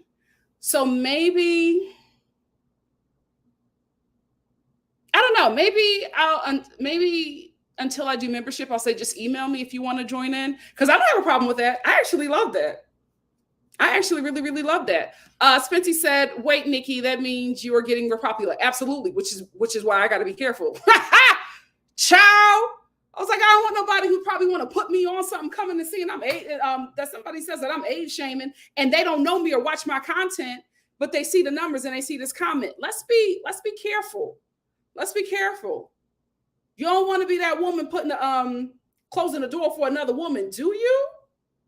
Especially at your big age, you're closing doors for the younger girls. Let's be better. Let's be better. Yes, I know, the more respect, the more haters, more money, more problems. But it's like, guys, you have no idea how hard it is to be a nice person. Well, you all do. You do. But I'm just saying, I got to be honest with you. I used to be a brawler. My sweet little self. I used to fight. Listen, when you grow up in the hood, you just got to, and you dark, you got to fight. That's just what it is. You got to. So I used to be a brawler. And I'm telling you, not only was I a brawler, I fought boys. Girl, ain't nobody play with me. Ain't nobody play with me. And I was quick to pick up a brick in a fight. It wasn't, don't play with me. And you think I'm losing this fight? Absolutely not. I'll pick up a brick. I'll bite my nails down and I'll get to, I'm delivered. But I will say it was a lot easier when I was beating people up. Nobody would try me. It was when I gave my life to the Lord and I'm just, let's talk. Let's pray about it. Now everybody want to try me. But I was fighting. And also, I didn't want to get arrested. Somebody threatened to call the cops on me. I said, you know what? This life ain't for me. I can't do prison. So, but it's just so different. It's just so weird to see how I was treated back when I was brawling, now to what I'm just nice, sweet, loving, and inviting. Everybody want to try you. Damn shame. People call the cops on you. Thank you, Give Me Shelter. But this is the thing. I know what I said and I know what I did. I know what I said. So that's not the issue. My issue is that you're putting that mess on my platform. And that is what people who do not know me will see that and think that is who I am. Don't play with my name. Don't play with my name. Please. Sarah said, if that was considered age shaming, then they cannot step on TikTok. They will get their feelings hurt. They hate anyone over 30 on that app. You know, I the way I be having to block people, like, who are you talking to? Like, it's crazy over there. But listen, guys, I'm good. But I just had to give a little housekeeping. a little bit of housekeeping. I'm like, that's my whole purpose in Hollywood. Having said that, that don't mean that I can't be checked. That don't mean that I'm not wrong sometimes. I know how to apologize. I'm a middle kid. That's my whole life. So I don't have a problem with that. But just be right about the things you say about me. That's all I ask. I'm telling you, and I think it's because I said at your big age, and she thought it meant something differently. See, that's why you got to stop looking down on younger people and build relationships with them so you can know what the hell they talking about. Philly John 86 said, yep, that's how I found you advocating for colorism awareness. Shout out to Mims, make it make sense yet in that panel. Oh, thank you. I didn't know you joined from that. Thank you. Hey, DGF. I pray that I make you feel safe and heard here. I really, really do. That's why I be bringing on Mama Star so she can give a different perspective. And then sometimes I have to take her off because her perspective be going a little too far. Blue Jay said, Nikki standing on business like a grown woman. She is. That's the difference. All right, a lot of folks. Thank you. I try. Love you too. Thank you so much. IA said, man, Nikki, I'm so sad that you have to address it. Listen, it's growth, right? To whom much is given, much is required. So this is going to happen. I'm probably going to have to say that another time. But I just want to be very clear about that. Also, it's pilot season. People are going to be looking at the content that I'm putting out. Don't be talking crazy in my comment section and the damn casting director is looking at this video. Help me help you. We know who you are, and this is why we love you. Don't waste your time on people who choose to misunderstand you. Absolutely. But an offense will be corrected. Amen.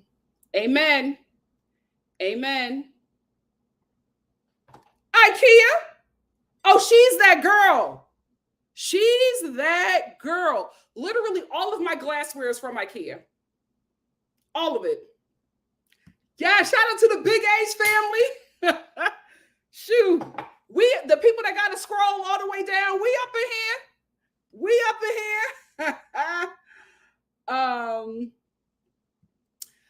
Miss GJ88 said the newbies on these housewife shows are not it, just coming in negative. Yeah, it's crazy. It's just like, I know it's really hard to get real friendships, but I think that was the core of this show. And if you don't have the core anymore, it's just not going to work. It's just not going to work. Have fun at the club. She does. And you know what's so funny? We know nothing about Anne-Marie. All we know is that her husband was like was he a football player or something? That's all we know. We know that she has 2 kids, and we know that her husband humbles her by letting her know that she's an 8.5 and she'll never be a 10 to him. That's it. We know nothing else about her because she's just been in mess since we met her. And this is the same thing I was saying about Nneka. This is a terrible way to have your first season. You're coming in with conflict. We have to get to know you to see if we like you and to see if we want to see more. Y'all are not giving us that opportunity because you're just coming in awful. And if that's our first impression, that's going to be our only impression of you because you might not get a second season. How unfortunate. Book with me. Giving out my side hustles. Don't play with me. We think because I'm just sitting on here on YouTube that I'm not really doing nothing. Don't play with me. DGF said Kyle has fed Anne-Marie the negative problematic info for Sutton and Crystal. Crystal is friends with Kathy and Kyle is salty. Makes sense. Elsavina says, speaking about Black women in the medical world, Nikki, have you seen what Dr. Jackie said about Black women crying wolf? When every season she was preaching about Black women's fatality rate. This is what I will say.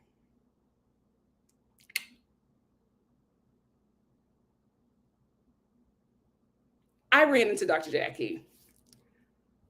I'll be honest. The clip I saw, I was like, ooh, that's not the Dr. Jackie I know. And Toya Star jumped me after. But my sisters and I, we were in Atlanta and we were shopping. I think we were at Lennox. Yeah, we were at Lennox and we ran into her and we saw her. And because we know her through my sister. My sister was a producer on Married to Medicine. And that's how we have relationships. We have the relationship that we have with her. And we saw her. And as soon as she saw my sister, she broke down crying. Broke down crying to the point where my sister had to like hold her up. Like she hugged her and she just let herself go. The first thing she said out of her mouth was, that wasn't the whole statement. And she was saying that a clip of what she said. That's why I don't play about this platform. Like, that's why I'm always trying to clear that whole thing that I just talked about. That's why I'm always trying to clear up comments, because people will do that. They will take a clip of what you said and put it out there. And then that's what everybody thinks that you're saying, right? I would hate for anybody to think that I'm age shaming women. Are you kidding me? So that's why I did what I did. And what she said was, we were having a conversation and the clip of the conversation was put out there. And she admitted that she should have said things differently. But she was just very remorseful. And I felt terrible. I felt terrible just because of, it's very difficult to do something like this, right?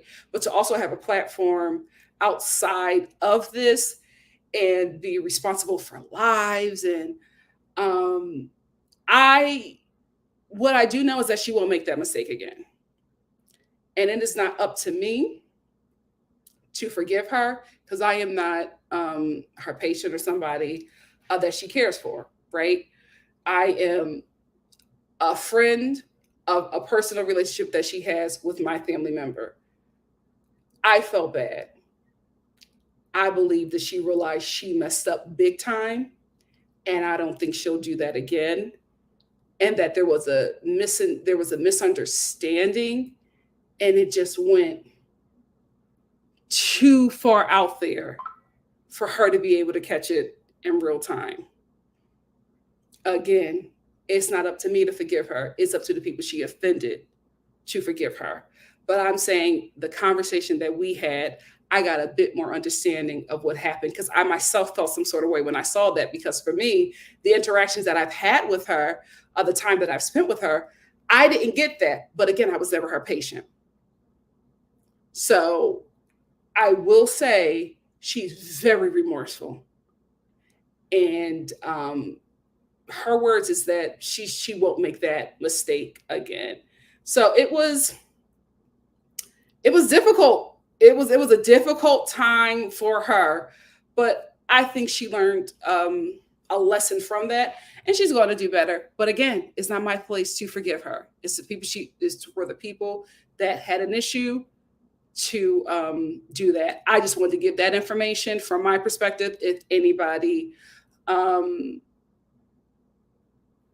needed to know, if you needed to know that information to maybe change your opinion or add to an opinion that you've already had. But she was not doing good when we saw her.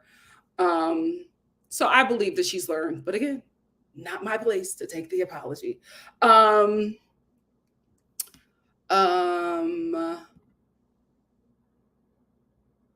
DGF said that was very low of Anne-Marie. I can't imagine the trail of toxicity that follows her in the workplace. She is a lying liar who lies and gaslights with no qualms. Yikes. Philly Joan 86 said Dorito keeps bringing up her culture. And in this day and time right now, it's very troubling to keep saying that, or is it just me? No. Here is why. I believe that you're talking about Palestine, right? I think she can still feel how she feels, because, to be honest with you, there is relevancy to that. There is history, and that's the reason why she feels the way she feels. My thing is, when having a conversation with a Black person, you have to know enough to have that conversation. And she just did not have the wisdom or the knowledge to have that conversation with Garcelle, which is why I think that Garcelle shut that conversation down. And also regarding what she's saying concerning what's happening today, or what's been happening for, I believe, 75 years, she didn't know. Well, I'm not saying she didn't know about that, but this was filmed months prior.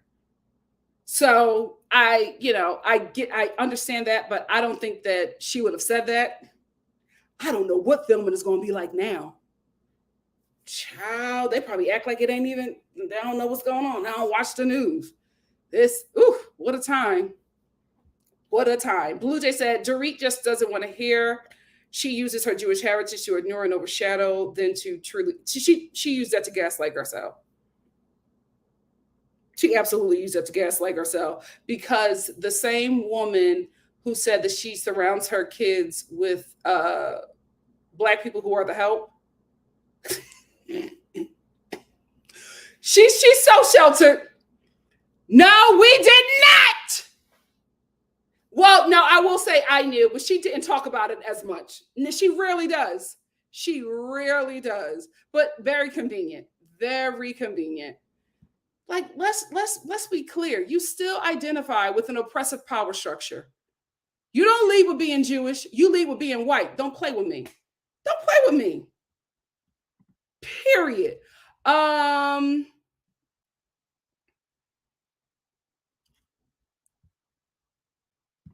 Smitty said, a Black Jewish woman was saying, I lead with being Black, but white Jewish people lead with being Jewish. She said they can make a choice. True. Like, that's the thing. Like, I am a Black American woman from Philadelphia who is Christian, the nice kind. Please don't put me with them or the evangelicals, or even them Black ones, to be quite honest with you. I don't know how I identify, but I know that I love the Lord. But I identify with being Black first. That's what I deal with. I deal with my Blackness immediately. Immediately. I don't have no issues with being Christian, because there's nothing left of me by the time you done beat me up over being Black. So Dorit identifies as being white first. That's your first identity. You throw in Jewish to try to relate or take accountability from yourself when you're dealing with the person of color. Dorit, back out of there. This is not a good look. This is not a good look.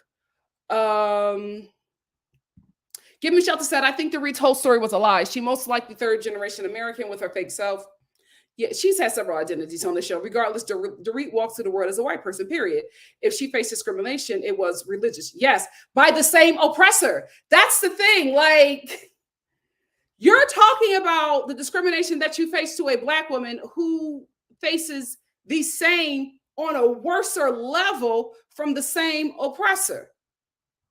What are you trying to do about it?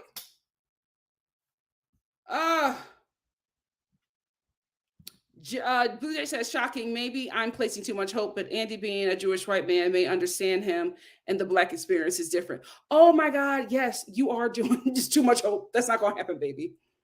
That's not going to happen. Really? I thought it was the conquistadors, Altavina. So the concept of race was built in the 1700th century by French men that went to countries in Africa and wrote about how civilized and smart they were, and followed after. It was really? I thought it was the conquistadors.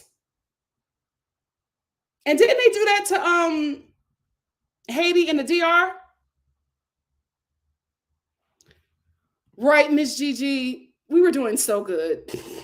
We were doing so good. And she keeps on bringing it up. Like, let it go. We like you. Let it go. Let it go.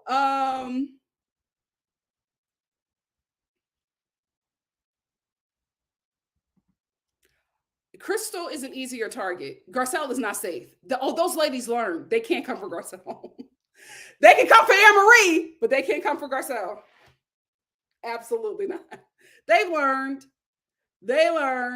Give Me Shelter said, notice how Dorit appropriates that one woman's story. I thought Dorit's mama was Moroccan. Unless it was cut out, Dorit didn't try to relate. Her roots are somewhere with her mom's black friend. Her mom's poor black friend. I'm telling you right now, I would have been on that phone with my white friend, lighting her and her child up. I would have been like, you better tell your child to correct that, because you're not going to have me out here as no damn token. How dare you? Is that really happening?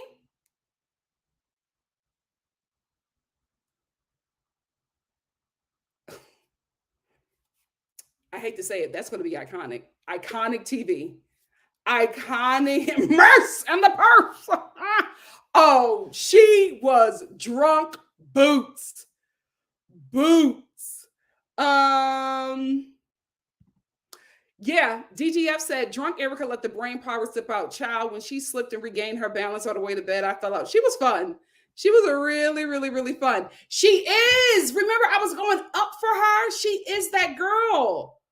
But I don't know why she is leaning into this other identity. I don't know what it is. I wanted her on the show so bad. I was like, yes, you a true Philadelphian if you say that.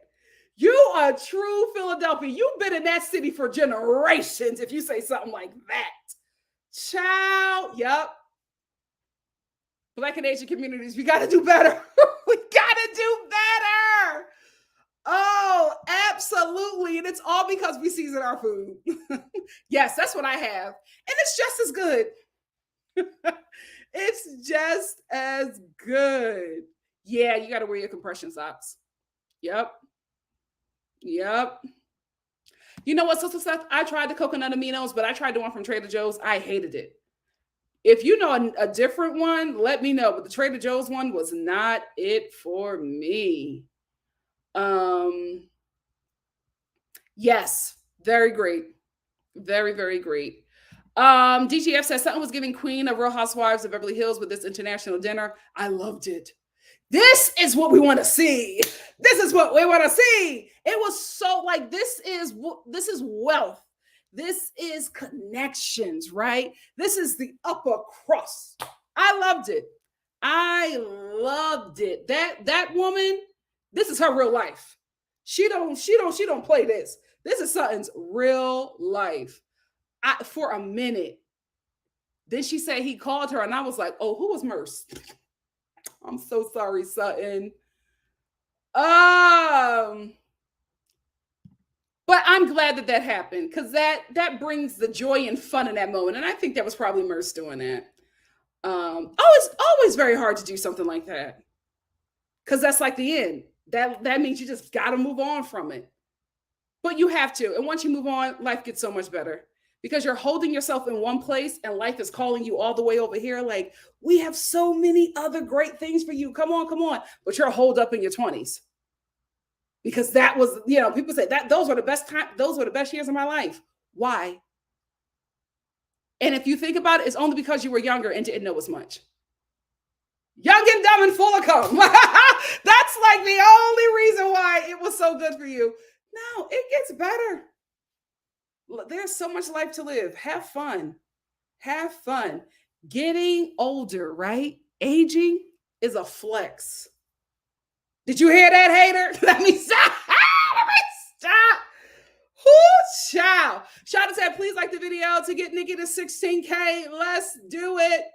Momi said, I felt for something when she explained spreading Merce's ashes signified the end of her connection to the three most important men in her life. Yep. Merce, dad, husband. She has to find herself. Yeah. And a lot of times, especially in your 20s, women find their identity through men. And then they have children and they find their identity through their children. Only when they're an empty nester do they have to sit with themselves and be like, oh my God, who am I? I want us to do that now. Like, that's why I always say, I don't want younger women to get married in their 20s. Like, whatever you do, you do. But that, my opinion is, I want you to find out who you are first before you become somebody's wife and somebody's mother. Have that identity, hold on to that identity. Don't let it be taken away by the responsibilities that you now have in your new life. Um, he was cute and fun. Oh, those two were a mess back in the day.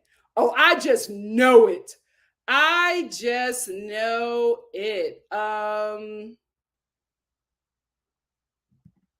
Yes. Yes. Fox has been farming us for 40 plus years. We black people literally built Fox. Literally built Fox. Literally built Warner Brothers. All the big studios. We did that. And nothing to show for it. My God, today. Black people, we're owed so much money. Let's get it. Let's get this coin. Yes. That's what I want to be. I would love to like get older. There's nothing wrong with that. I absolutely want to do that. Right. And I would love to have like an international dinner, bringing all my friends across the globe. And it's just a fun, good time. That was such a beautiful thing to watch. Oh, I loved it. Oh, I loved it. Hey, Toya-Star. Thank you for being here. Oh God, am I getting cussed out? This is.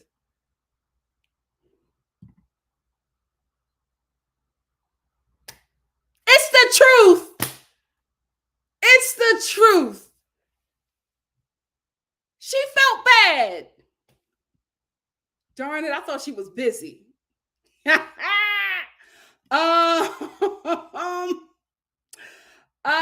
Thee said, love your dialogue and analysis of these shows, Nikki. Thank you. Shanty said, I don't know what I missed, but you're amazing. You're my bestie in my head. Thank you. And I'll windmill these comments for you. Thank you.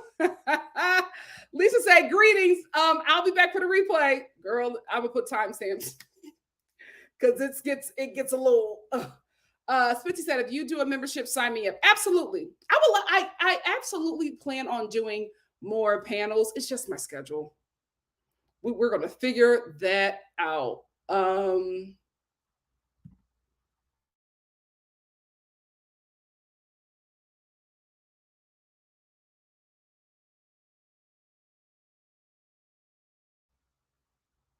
Child, that wasn't me. My internet is fine. It's this system. Let me know if I'm back. It's always StreamYard. My internet is fine. Let me know if you can see and hear me. Thumbs up if you can. Because I just got, and I'm back. Thumbs up if you can see and hear me.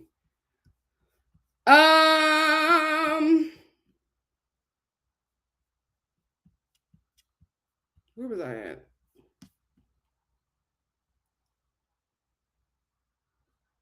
See what I'm saying? A boomer.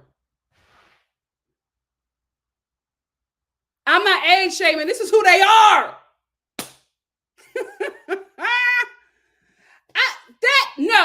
Listen, I love you and I respect you. That moment happened to me as well. I was there. I can speak on my experience. I just wanted to give them clarity and let them know, you know what I mean? Like, that was helpful.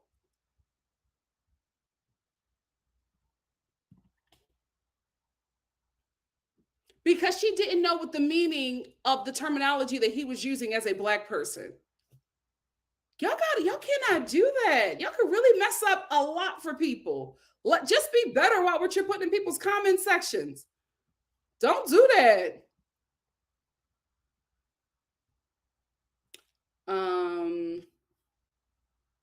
What I was saying was, after my third suspension, my mom was like, you got to figure out what you're trying to do in life, because I'm not going to keep on coming from my job to come pick you up from this school.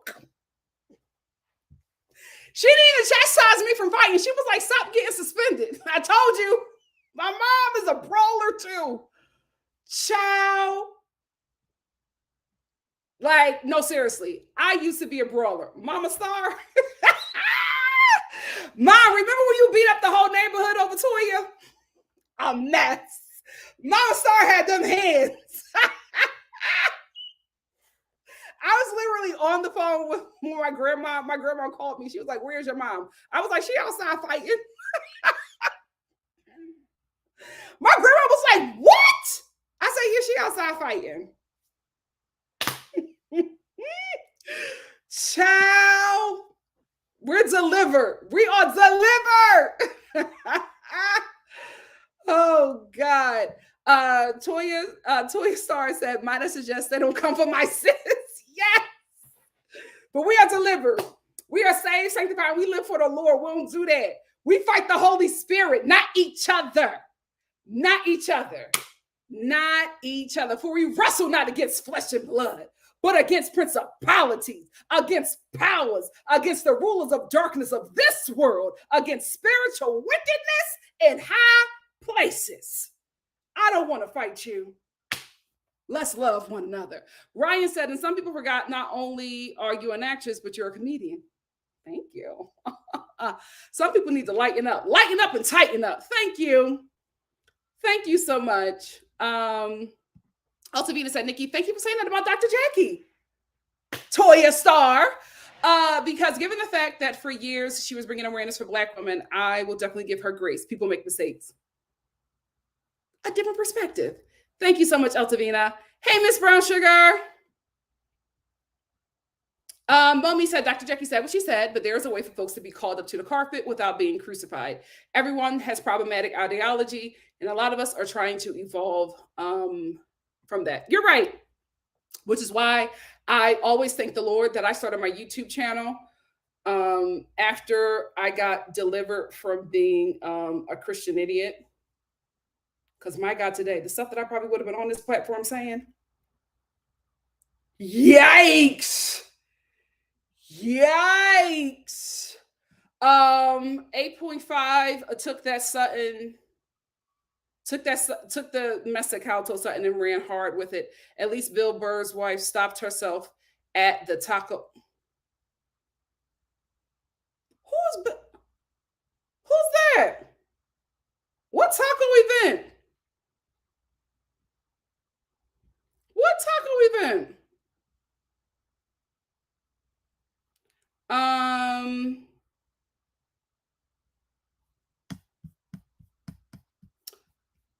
4 more, and then we're going to get into Miami. Miss Brown Sugar said, "Child, don't even put me with Kimberell. Thank you, or Anita Bynum, or any of that Graham family, any of them TBN people. It's rough out here being a progressive, liberation-minded Christian. I can't blame folks for their disdain for church folk. Oh, same thing.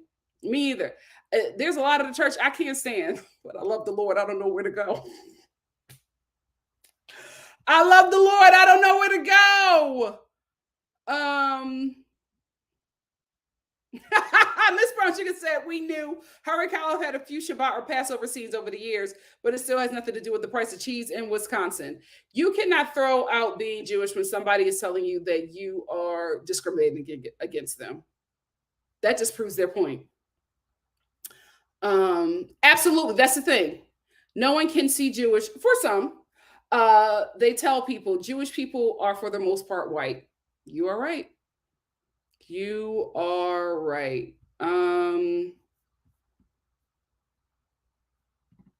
Every time.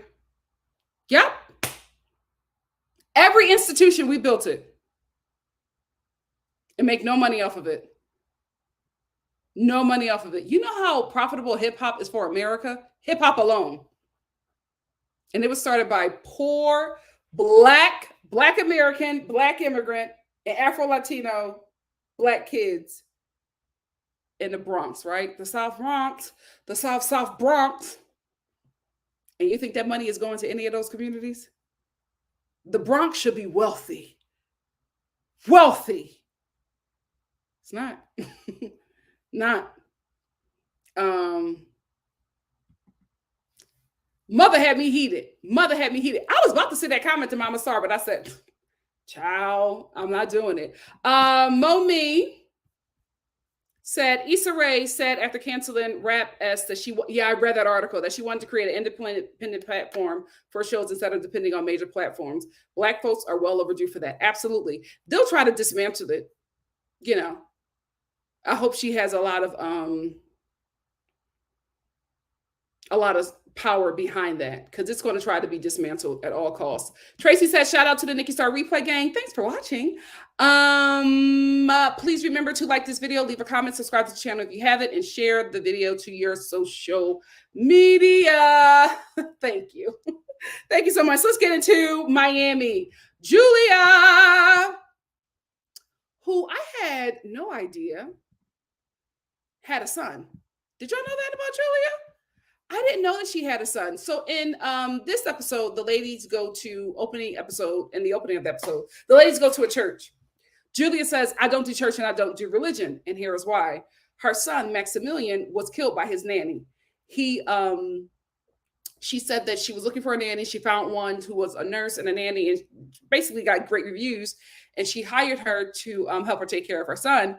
And within a week, her son was in a coma with shaken baby syndrome. And he passed away due to complications from being shaken by this nanny. And she said she never understood why. And basically, has a grudge against God and cannot forgive him because of her situation.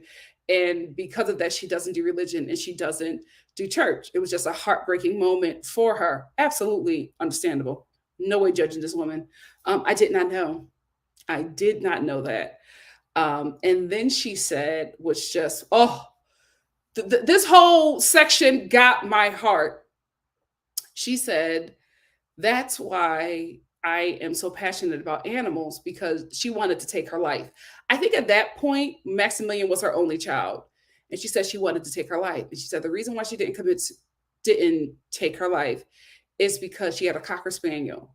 And she was just like, my mindset was, if I die, who's going to take care of him? So that animal became her world. And that's why she's so passionate about animals. That's why she has a farm. And she said, my farm is my temple. Julia, oh my God. Give this show an Emmy. I'm telling you, these ladies are delivering. I don't know nothing about Anne Marie, but this is how Julia opens up the episode. My heart was like, oh my gosh, Julia, what? Thank you for sharing that. And I'm telling you, there is a woman or women or families watching this show who can identify with her story. Miami's that girl. Miami is that girl.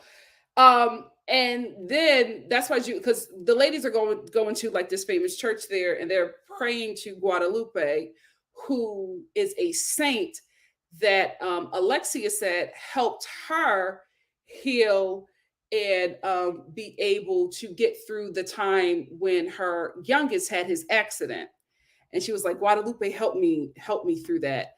And Julia was just like, she don't do churches, but she went in there because all of the ladies went in. And as soon as they went in and started praying, Gertie starts crying. And Gertie is like, when she's crying, she's just being real honest. And she's just like, I'm so scared. I'm so scared. I'm so scared. Because Gertie is battling cancer. She won. She rung the bell this summer. God is good. God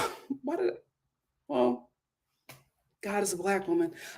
So she starts crying and she's saying, I'm scared, I'm scared, I'm scared. Larsa starts comforting her.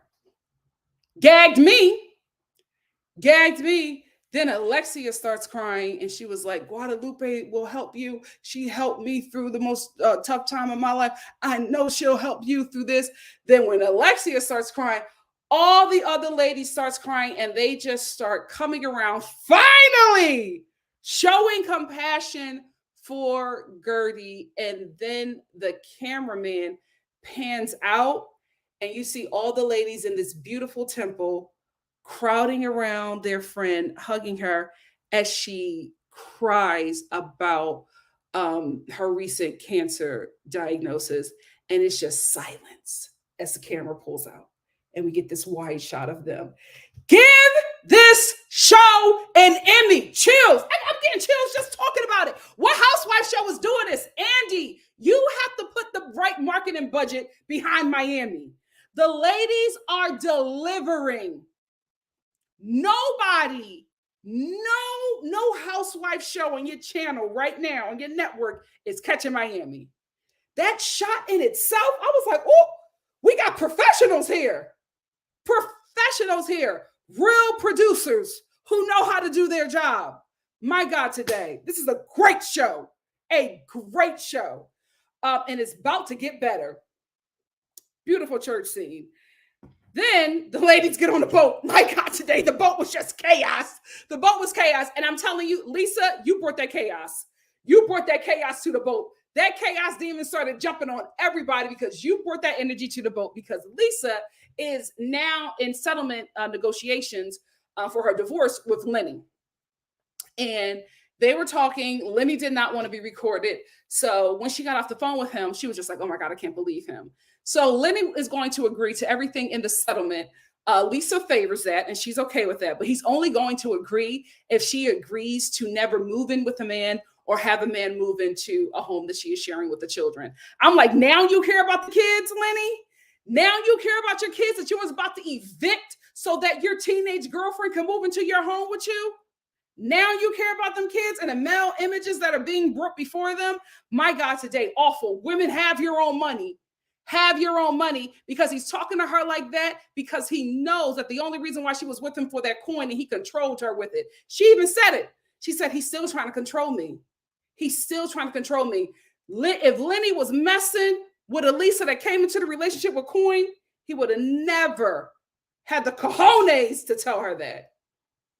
And now Lisa has to consider that. Go into these relationships with men with your own money. Never put your purse down. Never. Never. Listen to your grandmoms, right? Yes, it's grandmoms. I'm trying to find what's another name? What's the Spanish name? Listen to your grandmoms. Listen to your abuelitas. Listen to them, because they are telling you the game. Have one bank account that he know about and 3 others that he don't. Have your own money. If she had her own money, she would not be treated like this by that man. She wouldn't be with him if we're keeping it buck. If we're keeping it buck, and he knows that. That's why he treats her that way. That's why he treats her that way, because then she says to him, well, what's good for the goose should be good for the gander. And he says to her, oh, Lisa, well, I'm paying for everything. So I can do whatever I want because I got the money. I got the power. That's what he's saying to her. Money means power. Go into these relationships with your own power, or you will be a Lisa having a golem with a hairline that he just got from Turkey, telling you how you got to live out the rest of your life so you can get some money from him. Go into these relationships with your own power. Diabolical. Diabolical to ask that woman that. Diabolical. You don't want her, but nobody else can have her. She can't be happy with nobody else, but you can. Diabolical. Diabolical. So because of that conversation, Lisa feeling a certain way, right? So she gets on a boat and she's trying to cry and lament about her situation. And she's just like, Lenny said this to me. And she tells the ladies about the phone call. And then she starts crying. And Larsa is just like, I want her to get the settlement and get her money and go. Like, whatever this man wants, say yes. You don't really got to do it, but just get the money and go. And Lisa's crying and the ladies are moving on. They're like, oh, a dog. Oh, this. Like, they're not paying attention. And Lisa, I feel like the ladies are not giving you the compassion that you desire, not because they don't feel for you or understand. I think it's because all of these ladies know the game. All of these ladies have worked the game, and they're basically saying this is the game, right? When you tricking men, this is what you need to expect.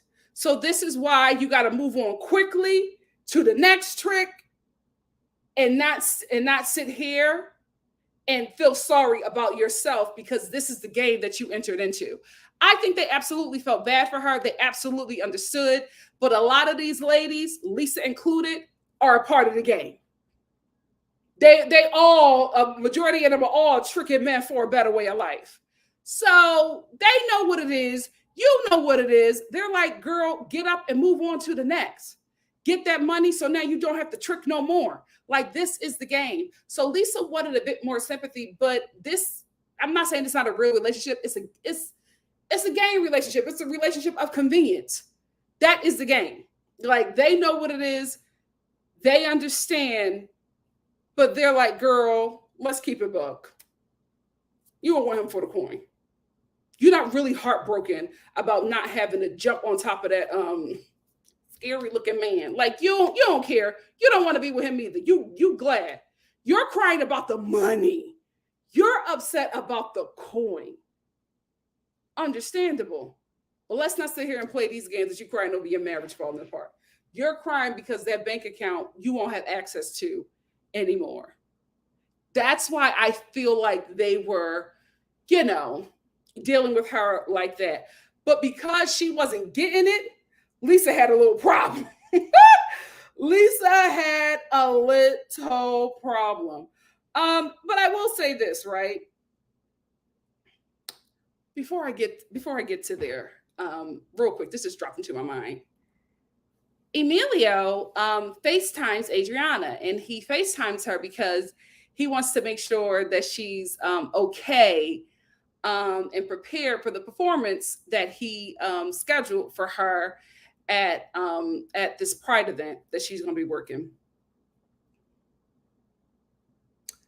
And he's calling, he's checking on her. He's like, "How are you doing?" And she's on the phone, and she was like, "Hi, Emilio.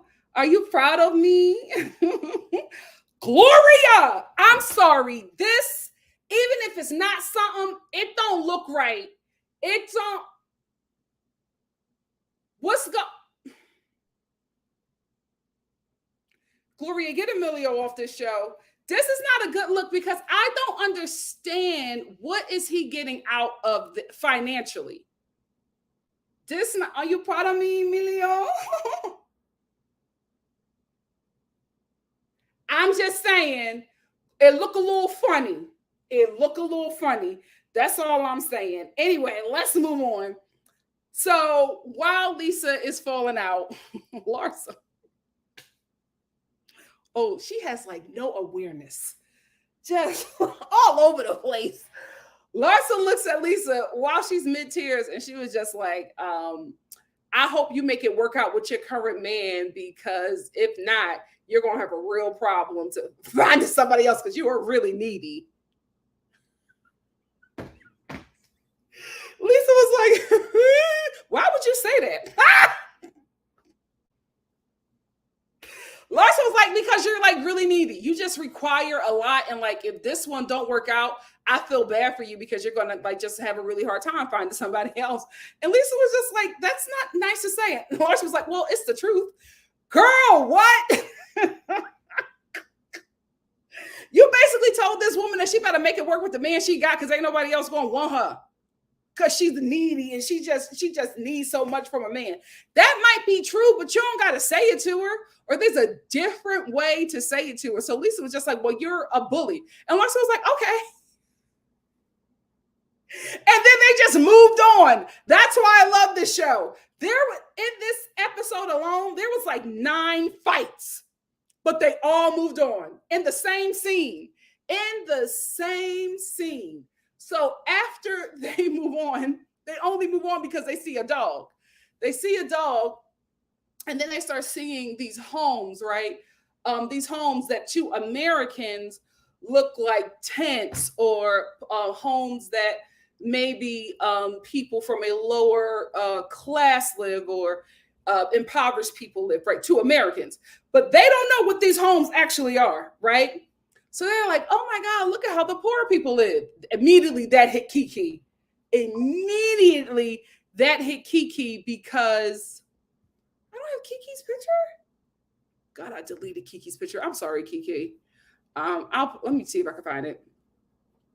Immediately that hit Kiki because she was like, my family in Haiti lives in stuff like this. So I don't think that this is funny, and I don't think that they should be talking about people who live like this the way they are, right? Like, they're not from the same communities or like they don't understand, right? So she already had a problem with that, but she didn't say anything. She didn't say anything.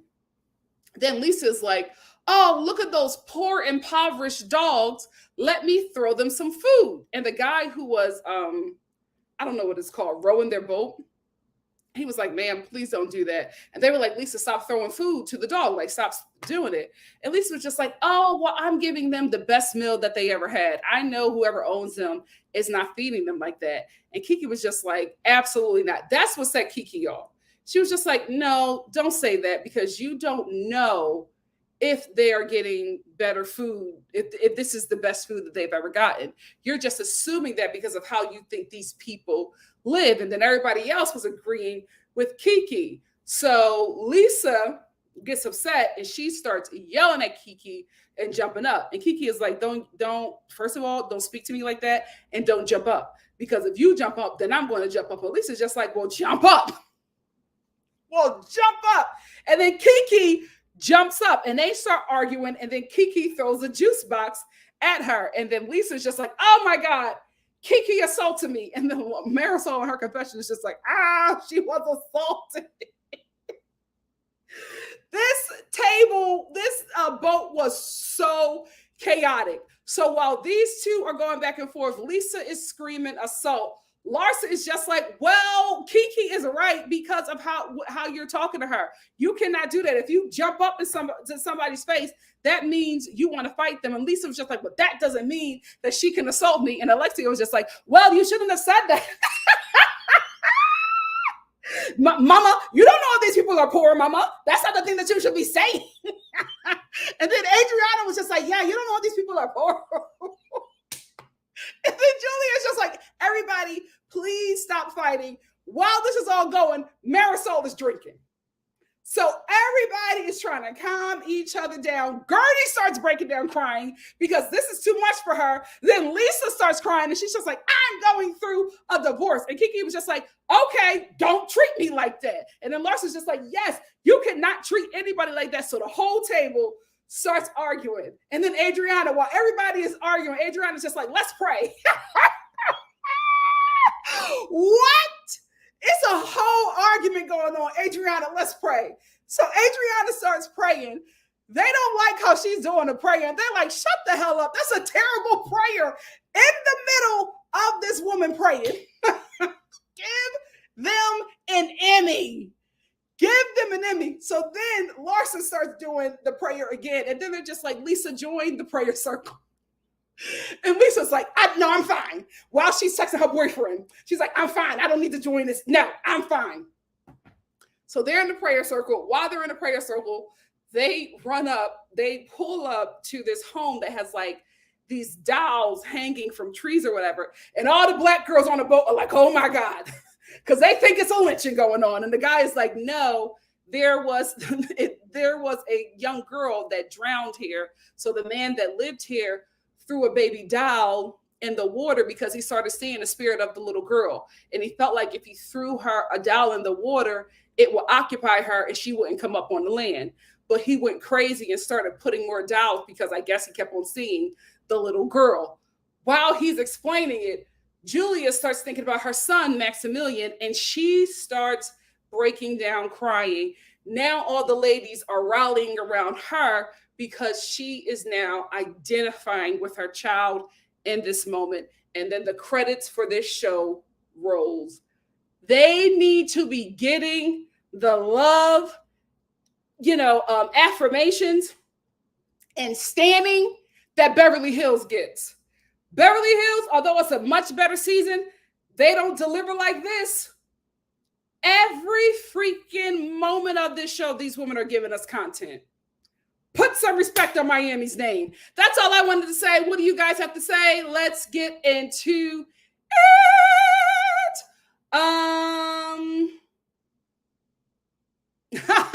Tracy, thank you. Tracy says, Star Family, please like this video. It helps the channel grow. We're looking to get to 12 million by summer 2024. I know that's right. It's a new year. It's early. We can do it. Thank you, Fareed. Thank you so much. I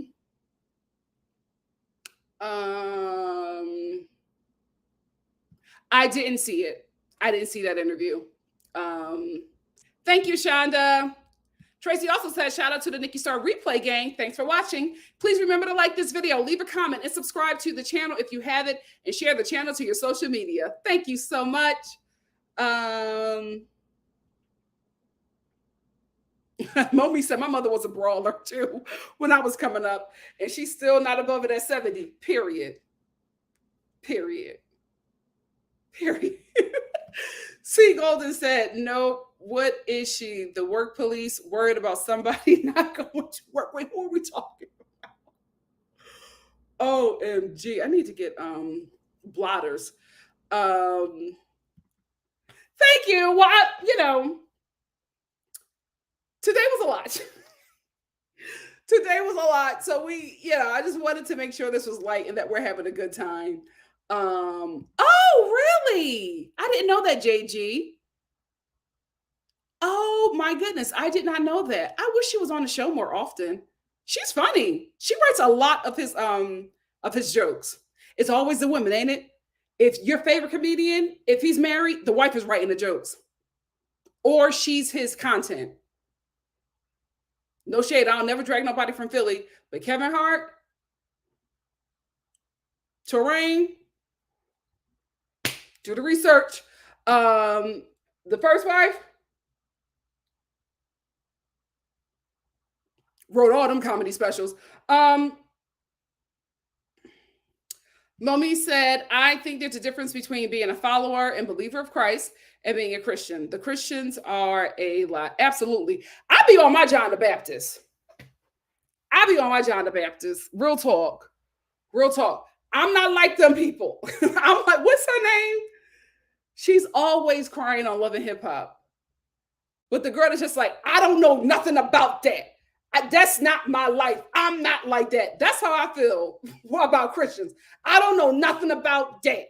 That's not I don't know nothing about them people over there. I'm over here. I'm with the John Baptistonians. You know what I mean? Like, I don't know nothing about them people over there. I just love the Lord.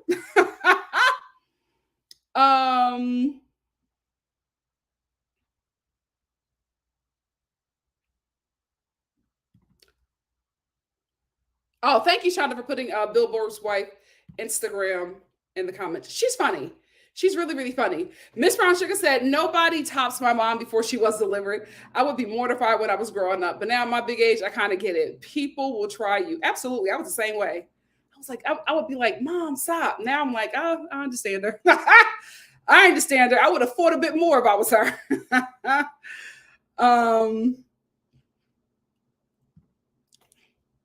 Oh, that broke me. I felt so bad for her. I had no idea. But remember, guys, I'm new to this show. Oh, hey, Mademoiselle. Thank you so much. Thank you so much for the cash app. Ow. Thank you. Yeah, I'm new. I came back like what, last season and this one, right? I think. Yeah. Right? Because I watched it in the beginning, in the early years when everybody had a totally different face and body. Ciao. That's when I watched it. And then I just started watching it again because you guys were telling me that it was good.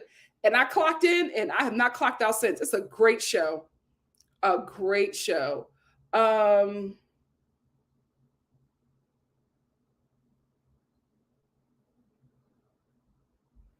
Oh, I don't remember that.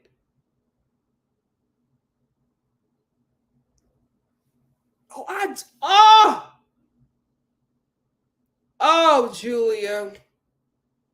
Oh, Julia, I'm so sorry. Eva Empathy said, great episode. I feel sad for Julia and Gertie this episode. I couldn't imagine, right? And they still show up to work. They still show up to work. J&T said, just the culture alone influences literally everything. Like when drill beats popped up in pop music, I knew it was over for the culture. Yes, that's why so many people who steal and profit off of Black culture try to gaslight Black people and be like, "Oh no, it's not that." Like especially with hip hop.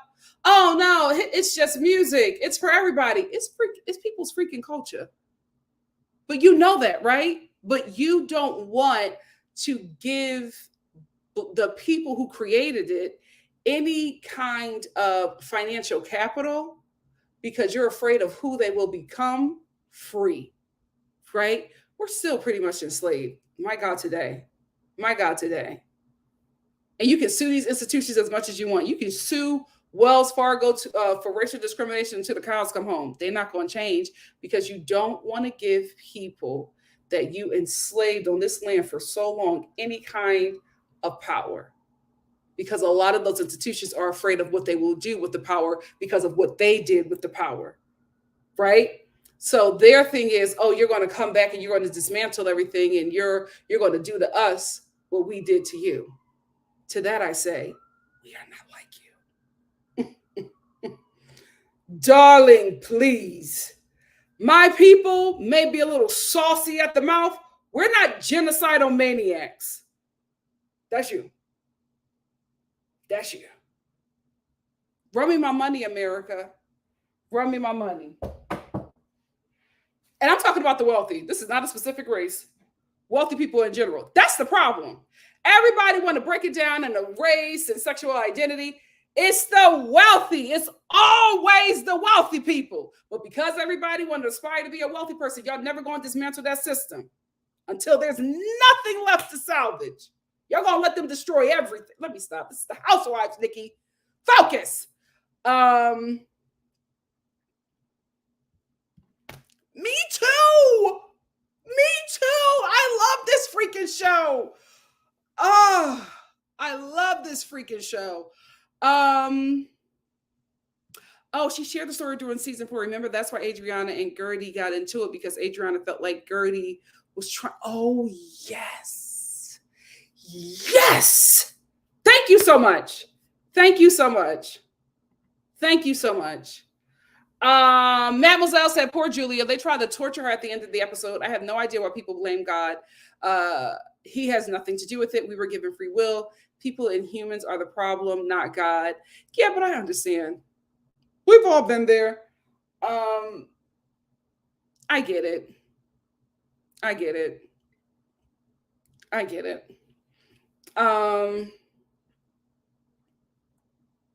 JG said Larsa had me questioning myself this whole episode. Like, right? Is it me? Am I the drama? Like, how am I agreeing with Larsa so much? That's how I felt watching her on Traders. I was just like, who is this? I can't believe I'm here with her. Some people say Guadalupe is an apparition of the Virgin Mary that appeared in Mexico, not a separate saint. Thank you so much. I did not know that. Thank you for giving me clarity and understanding. You see, this is how it works, right? This is how it works. I said something, it was not accurate. Some people beautifully gave me the correct definition and understanding. No disrespect, no negativity. Simple correction. It can be done. Thank you for showing that, sub people. NC said, Julia initially spoke about her son in the first season of the reboot when she was introduced. Okay. Vaca, I was surprised by Larsa this episode. She was there for Gertie holding her tight and she called out Lisa for her micro. I couldn't believe it. Because can we be real? Like, Larsa, you've been given a Karen a lot of times, right? And I feel like it's because, no shade, just in my observation, I feel like non-Black partners, and it's only you all who get with Black men. The Black women, oh, they let their non-Black partners know, y'all not going to be embarrassing me here. This is not what we going to do. Absolutely not. So some of them slip, you know, it happens. But normally the sisters get them in check. The men, something not right. Something not right with them. But a lot of times, non-Black women who date Black men come into my community talking crazy, especially to the women. And I feel like you do that because of the conversation that you have with them deadbeats that you lie with, right? So y'all have a way of speaking to and about Black women that hits me and my ancestors. Larsa has done that for me several times. So consider me gagged when she's calling out microaggressions. I'm like, what's going on? What's happening? I was so confused. Oh, absolutely. Absolutely. Because you taking out all of that on Kiki when all of that is for Lenny. All of that is for Lenny. But women always do this. Not all, but enough that it's a problem, right? Women always got heat for other women, friends. It's just women. Their female friends, their female family members, and their kids. But they never have it for the demons that they lie with that are taking them through hell. He gets all the passes in the world. But your girlfriends that's holding you down, your mother that's helping you pay your rent and watching them kids, when that demon that you created them kids with won't do it, you got everything to say to her. You got everything to say to your sisters who's bringing your kids McDonald's because your husband won't feed you. You got everything to say to her. You got everything to say to your girlfriends who are housing you when he kick you out. And then all she do is tell you he can't come to your property. Then he come to her property. Then he come to her property and she has a problem with that. And she says it to him, you defended him. Y'all got heat for every woman in your life. But that man can do everything. And you still will never blame him. But the women in your life got to heal you, care for you, get you and your kids back to sanity, all for you to go back to him and cuss them out and turn away from them and drop them when that sorry demon take you back. Please do better. Please do better. Yes, it is absolutely a form of abuse, but it's also internalized misogyny because you don't value women like you value men. And that's the problem. You got women on this low pedestal and you got men on this high pedestal. You value them. You don't value women. You don't even value yourself. That's why you keep yourself in those situations. And because kids are the most discriminated community ever, they don't never have a say so. Crazy. I hated seeing Lisa like that. You don't have none of this for Lenny, but you got it for Kiki, who was just encouraging you and telling you that you're better than this whole situation and you will be okay and your girl's got you. You got heat for her and not him? Crazy talk. Crazy talk. Miss Brown Sugar said the Miami women give us everything, good, bad, ugly, or fabulous. Yes, they are all polarizing characters, right? They show up and they deliver every episode. You will like one character at the beginning of an episode, can't stand them by the end. The next episode, by the time you get to the middle of that episode, the character that you didn't like last week, you love them now. They take you on an emotional roller coaster, entertaining you at every second. They should be doing Vanderpump Rules numbers with the content they're giving us. The whole production is magnifique. I can't believe Bravo is sleeping on them. E for Empathy said, Lisa is having a bad season. It's hard to have empathy for her sometimes because of the way she's moving. My mom always told me to keep some to the side just in case. Every time.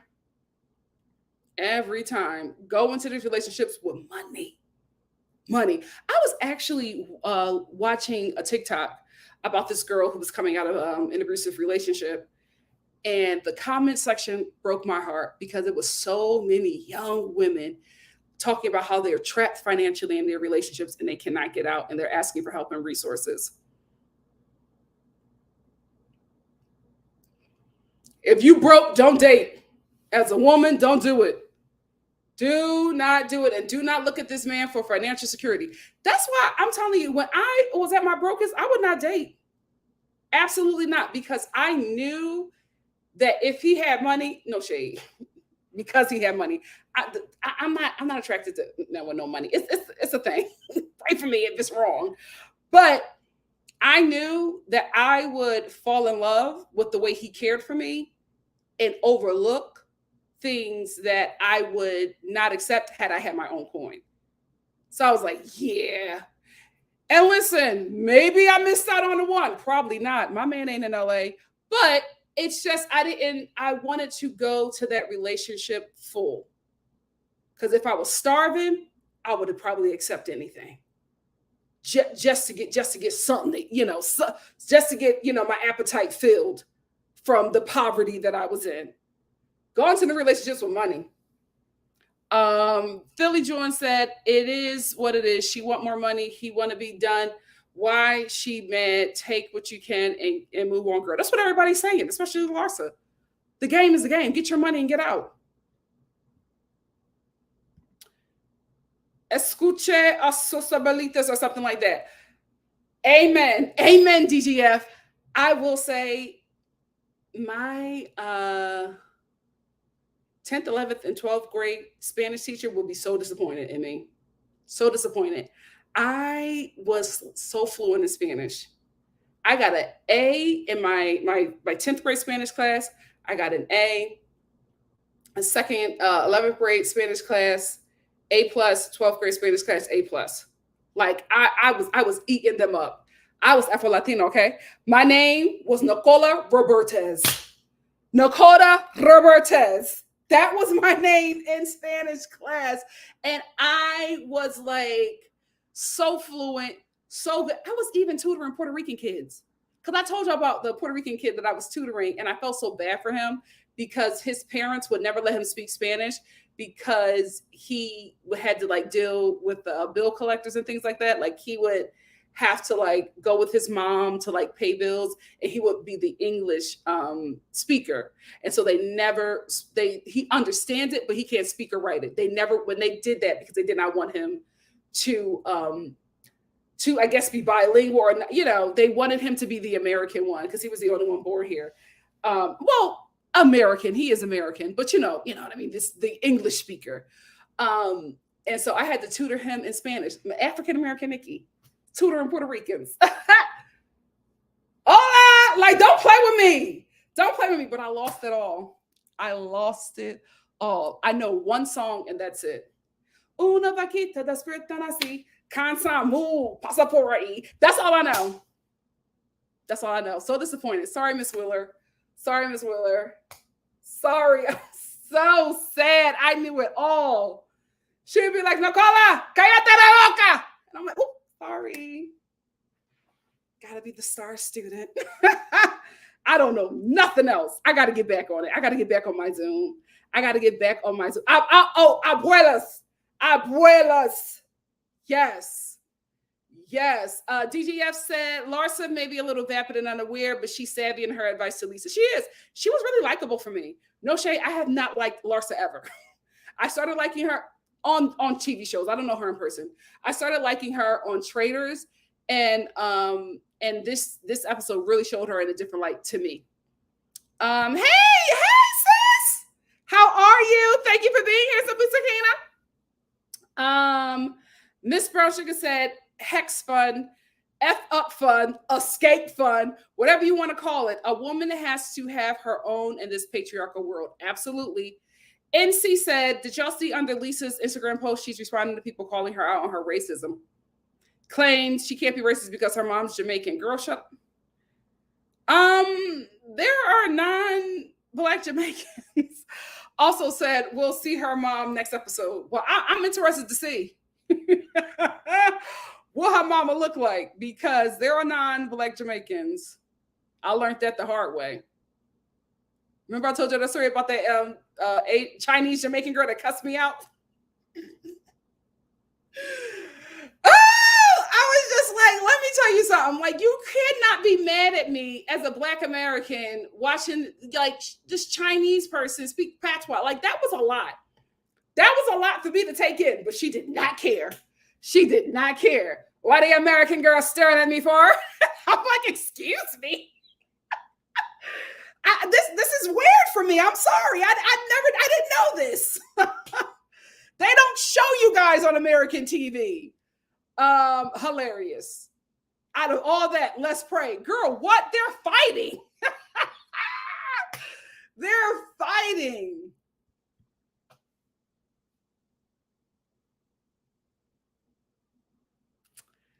It was a little.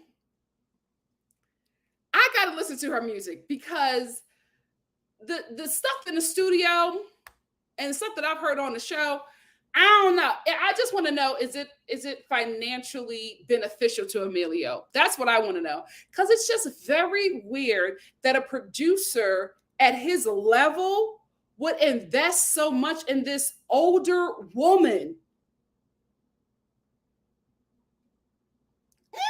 And wait, she don't even speak Spanish, right? Don't she speak Portuguese? Don't Brazilians speak Portuguese, right? Because I feel like everybody, well, they aren't they Latino? But it's something with Brazilians. They like they Spanish in one part, but not the language, right? Or Latin, e pluribus unum. Yeah, somebody figure that out for me. I feel like I'm there, but I'm not quite there. The Haitian Empress said, imagine what publicity it would be for Adriana if I'm sorry, she's diabolical. She would eat that up. She would eat that up. And you know who else would eat that up? Alexia Marisol. Alexia Marisol. And Adriana would ride that wave.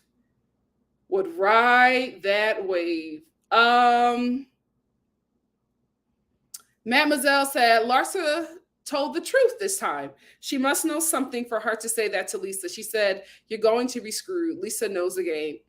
I think that Larsa said what she said in a lighthearted way to her friend, like giving advice. It was just what she said. Like, she just could have used different words. I think if she used different words and at a different time, it would have been accepted differently. Yeah, she is. I think so too, DGF. I think so too. Such a roller coaster. All that in 1 hour, 1 hour of content. Phenomenal show. Phenomenal show. DGF said Kiki does a great job with her composure under pressure. She pops off, but she does not rage like Lisa. Yes. Some people said one thing about those impoverished homes, those people brought them cash and owned them outright, period. DGF said, just when you want to boot Alexa and Larsa out the door, they show up and show out. Yeah, like Alexia and Larsa get on my nerves, but they are good for the show. Good for the show. NC said, Larsa made a key point to Lisa that I appreciate. She specifically said, you don't talk to or treat anyone the way you treat Kiki. And we all know why. Absolutely. Like, gagged. I was gagged. I'm like, Larsa, what? Now you're sounding like the mother of Black children. Just simply said, Lisa has been insufferable this season. She is very dependent on men to financially support her. Lenny is an a-hole, but Lisa isn't a likable person. I feel sorry for the kids. I felt like Lisa had a moment to be redeemable last season, but it's like you're getting mad that this opportunity that you had is no longer going to be there, right? And you want sympathy, but everybody knows he was a trick. So it's like you're not going to get the sympathy that you are expecting. And you just got to realize the game is a game and move on. Blue Jay said, no, Nikki. The Baptist, no, Nikki the Baptist, you need sound the alarm bells about the wealthy. There is no left and right, but the bottom going to the top. Preach. Oh, it's a different. Oh, okay. Thank you. Because I was just like, hold on. You talking about me being John the Baptist? But thank you. Miss Brown Sugar said, replay shout out from yesterday's live. I was listening at the Love at the Lockup part and would swear Miss Patty as Adele Wayne was FR, that Philly soul. Well, you got cut off. Darn it. Can you rewrite this so I can understand it? We sure do. Star Family is smart. Star Family is like Erica in that moment when she was drunk at that table. All this knowledge and information just coming out of nowhere. Me too. I thought that too, Philly John. Oh, thank you, Baca. I learned a lot from you guys as well. Eve Empathy said, my white husband knows what to do and what not to do. And when he does it, he just shuts up and follows my... That's how my friend Miata is. She's just like, oh, no, he don't embarrass me. Oh, we don't play that. Oh, MG. Oh, thank you, Miss Brown Sugar. Miss Brown Sugar said, whoops, hit send early. But bottom line, you sounded just like Patty LaBelle fussing about Whitley Gilbert. Oh, it tickled me so. That's a compliment. Thank you so much. DGF said Larsa has 4 or 5 Black children. that she has to help protect from microaggressions. Yeah, she got it. She got it. Oh, me too. Me too. The worst kind. The worst kind. Miss Brown Sugar said that Larsa is a fascinating case study. She is usually loud and wrong, but every now and then is astute. There's a big word for you. Shout out to Garcelle. Thank you. Yeah, she, broken clock is right. What, twice a day? she hits it sometimes. But I'm just like now seeing this side of her, and I'm like, oh, please stay here, Larsa. Fareed said, I just watched an interview of Anne Marie. She said Kyle approached her during mid-filming to join the show. That's why she came late. You know what? Do you think that they brought in Anne Marie to take down Garcelle? Because they always bring in another person from the same culture to go after the other one. And instead, Anne Marie focused on Crystal. And they were like, no, come over here.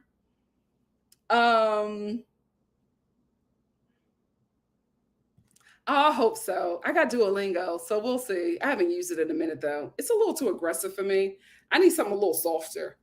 Yeah, I knew everything. I was so fluent. And in a place like I was moving to New York, that would have been so beneficial to me, but I just never used it. Okay, thank you, Spency. He said, watch novellas to practice. That's what I do. Yes, it is. Yes, it is. Even my pronunciations are off. And I was a tutor. I was a Spanish tutor, y'all. Opulent Pomegranate said, oh my God, I can't type. I'm so sorry. I took Spanish with my Mexican husband. I ended up being his tutor. Wow. I hope I can get it back. Oh, Malty is back. Malty said, I'm back, guys. My soccer team insists on giving me grays. Had a last-minute winner, and Love Island also was a shocker. I hate that I can't watch it at the same time with you guys. What I'm going to do is just wait for all the episodes to be done, and then I'm just going to binge watch it on Peacock one weekend.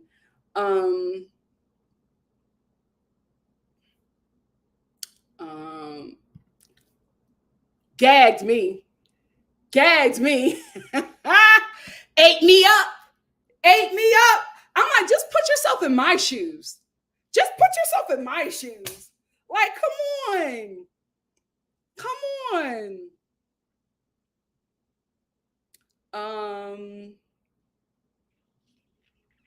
Yes.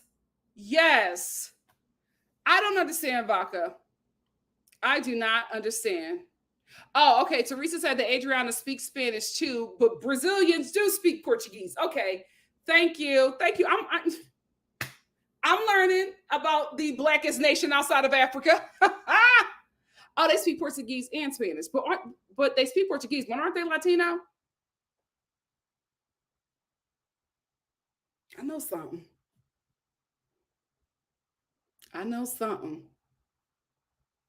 The Haitian Empress said Adriana is fluent in many Latin languages. She speaks French, Espanol, and Portuguese. Oh, wait, French is Latin? Let me know.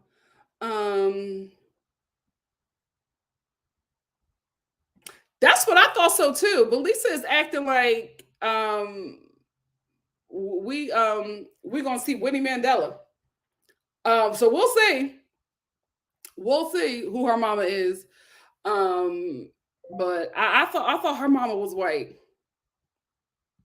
Mademoiselle said Brazilians speak Portuguese and understand Spanish. However, Spanish people cannot understand a lot of Portuguese. Then my linguistics professor said you always have it in terms of learning languages. Great.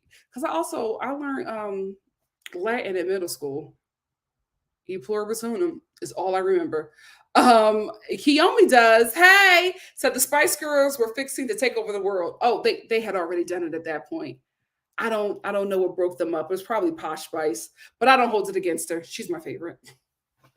I always wanted to be Posh Spice, but because I fought boys, everybody wanted me to be Scary Spice, and I was like, no, I'm Posh.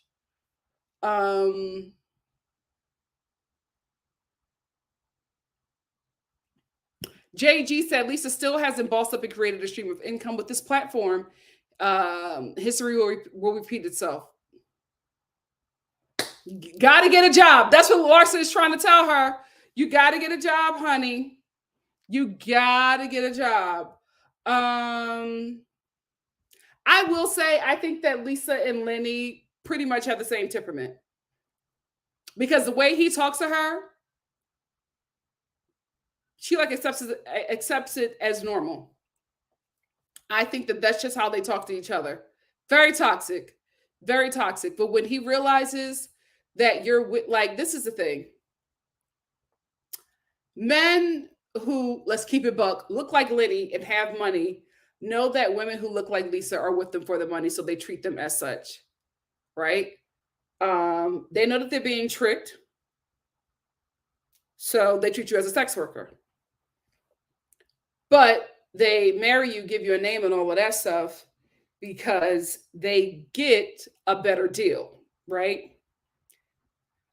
Because not only do they get a sex worker, they get a maid and they get a chef, right?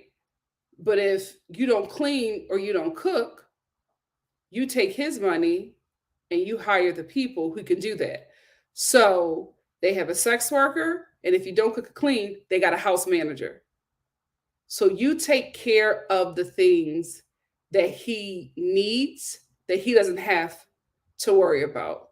So now he has his sex worker, his house manager, or chef and nanny to take care of his legacy, right?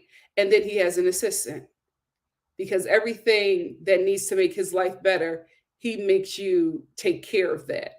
But when he can no longer tolerate you, or when he finds somebody who can do the role better because you've now aged out of what he feels is necessary to make him look a certain way, he cuts you just like they treat people, just like these big companies treat employees.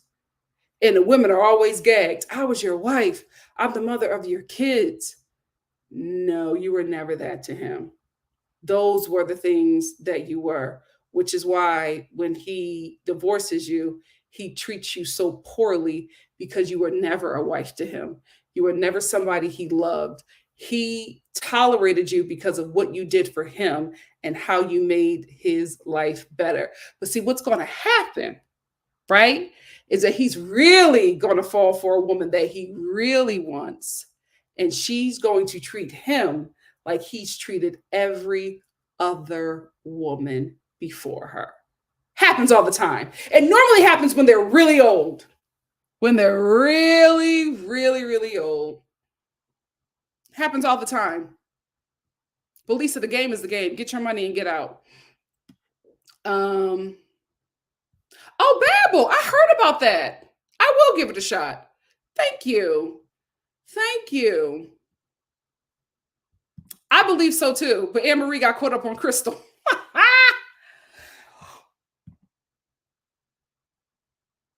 Oh my God.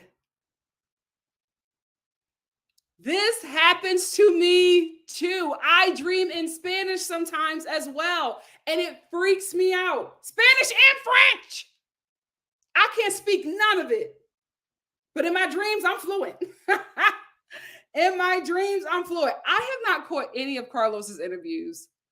I will at some point. I will at some point. I don't know. I just haven't been interested. I will at some point though. Oh, I didn't know that. I had no idea. Thank you for that information, Haitian Empress. Haitian Empress. Yes. Sorry, Posh. You're right. You're right. You are right. Three more and then I'll let you go because we're almost at 3 hours. My God, today y'all been with me this long, but I intended for this to go this long because this is my only live today. I have a later appointment and I just didn't want to do it after that because it just would have been too crazy. So I did want it to go this long, but I don't want to go any longer than that. Sarah said, my father was a bodyguard once for the Spice Girl, but he always brings it up. That's his little claim to fame. Oh, I would tell that all the time as well. They were huge. DGS said, what about Lisa claiming the love that Jody is a homebody because she likes to stay home too? Marisol ate monkey up in her. Okay. Okay. Fareed said, do you have Real Housewives of Atlanta tea? It's been a long time since we got some news, child. No, I don't. And if I did, guys, I couldn't. I couldn't say anything. The only reason why you guys know about the work that I did on Salt Lake City is because you kept on asking me. And it was just like, I'm like, what am I going to say? What am I going to say? But there's a lot of shows that I just cannot talk about because of the work that I've done on them. I just use my government name when I'm on those shows, so nobody knows. Those is me. But I'm being very honest with you. There's no tea. There's no tea. Nobody knows what's going on with that show. But bravo. But bravo. I hope she doesn't go there. Because I think it's going to backfire. I don't think that's going to work in her favor. I don't think that's going to work in her favor. He does. He does. I watch his reviews more than I watch his interviews. Because sometimes I can't get into his interviews sometimes. And then, like, the last one I tried to watch, he was in a wife beater. Carlos, what? But I guess he wanted to be comfortable or whatever. Was it the Nene one? I think it was somebody, but I was just like, what's going on? And I don't talk about his interviews because I remember, I don't know the guy's name, but I remember he was white. And y'all wanted me to watch one of his interviews, and I watched one of his interviews, and I was not impressed. And my God, today, the way y'all got me together over that white boy, y'all like, oh, Nikki, y'all don't know him. You don't know him. He's been doing this. And I was like, I said what I said. But I was just like, I'm never talking about your faves ever again. Ever again. The only reason why I made that video about Foki Daniva is because I felt like the one about Chloe, I felt like that was just really dangerous as a man to talk about a woman like that, especially a Black woman. I just thought his comments were dangerous and needed to be addressed. But a lot of y'all male faves, I stay away. I stay away because that internalized misogyny jumps out and y'all get the girl together. So I stay away from them boys. I stay away from them boys. I learned my lesson. But I just hope y'all go up for the women like y'all go up for the men. I hope y'all riding for the women like y'all riding for these boys. I'm just saying. The women don't be having the numbers like the men, and the men be saying some wild stuff.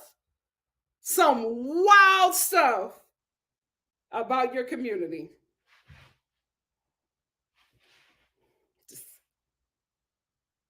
don't fight me because I know y'all like to tussle. Ciao. Yes, Miss Brown Sugar. Miss Brown Sugar said, right, Lisa's another Lala and that she knows the game. Obviously plays the game, but now that she got happens all the time, she wants to ignore the facts, and none of her cast is ignoring the facts, and she's mad at them because of that. You can be sad about it ending, but you cannot trick me. You cannot trick me. It's my favorite meme. JG said, I only watch him with Heavenly, and when Heavenly said Phaedra ate her up at the reunion, I was shook. This is the thing. The Heavenly is like a Larsa, a polarizing character, but absolutely crucial for her show. Crucial for her show. You don't remember that? He was in a wife beater and he was leaning in the chair. And I was like, this is an interview. What's happening? You're the interviewer. What's going on? Why are you in the wife beater? Why are you leaning in your chair? Sit up. Like, what's going on? But again, y'all fights the women over these men. Y'all don't play about them boys. So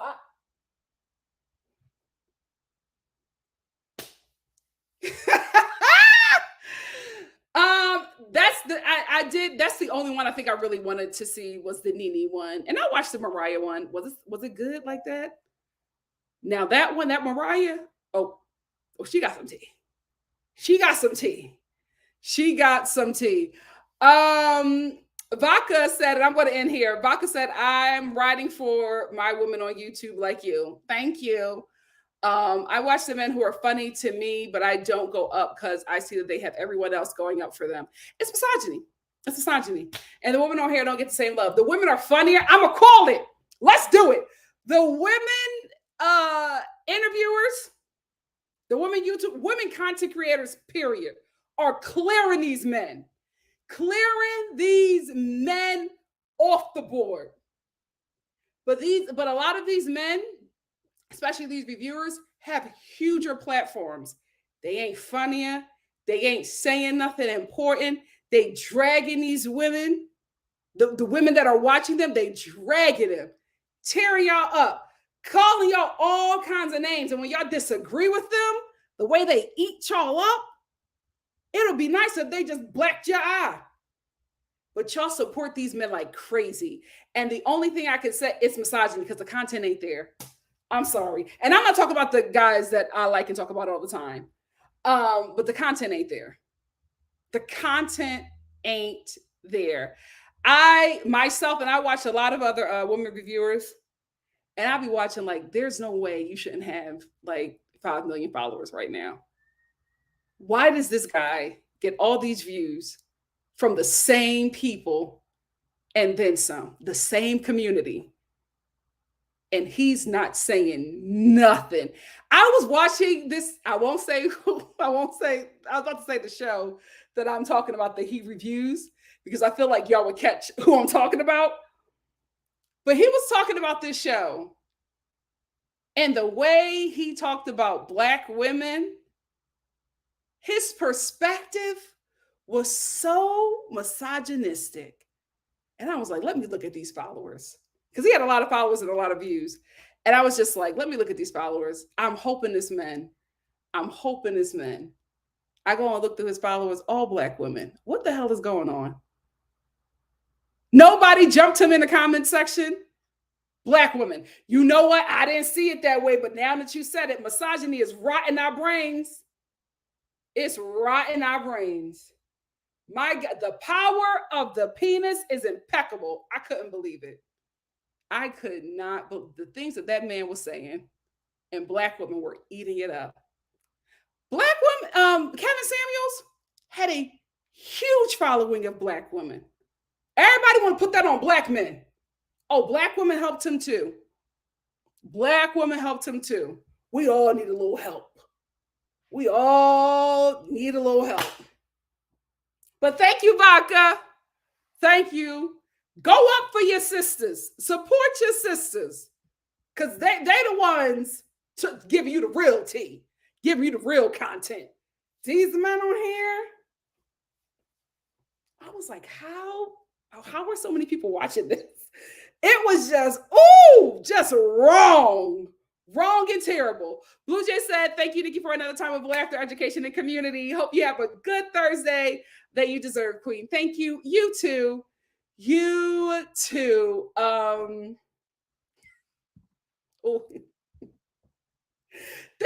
I just feel like you're so, decorated.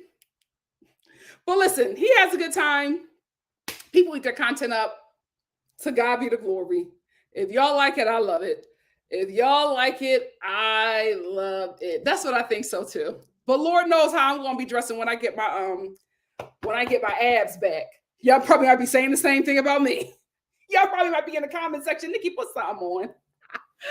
Put something on.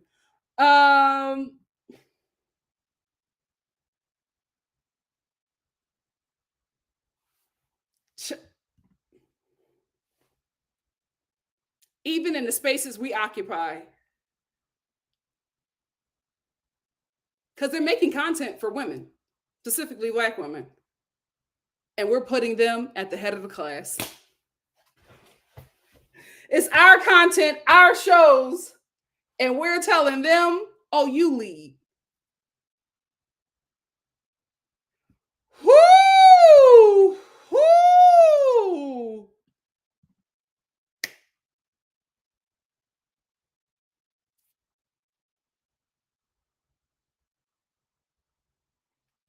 Child.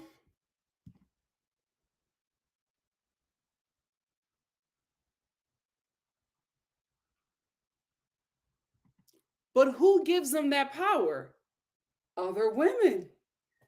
Women that consume this content are not demanding that he hire women owned and women led production companies. Y'all not asking for, especially on the black shows, y'all are not asking for black women producers. Y'all are not asking for black women directors, black camera women. Y'all not asking for none of that. And y'all still consuming that content and putting all that money in that man's pocket, but not demanding that the content that you are consuming and asking for is navigated by us. All the majority of those shows, majority of the women shows, especially these housewives, led by men, all male production companies, all the EPs, all the producers who cut up the content and put it on TV, men. And you're like, oh, these negative stereotypes about, because it's not us making those decisions. And even if there isn't a woman in power on a show, it's a man above her to make the decisions. You have to demand that, but you don't. And this is what you get. And this is what you get. Even then, I can't say nothing. Even then, I can't say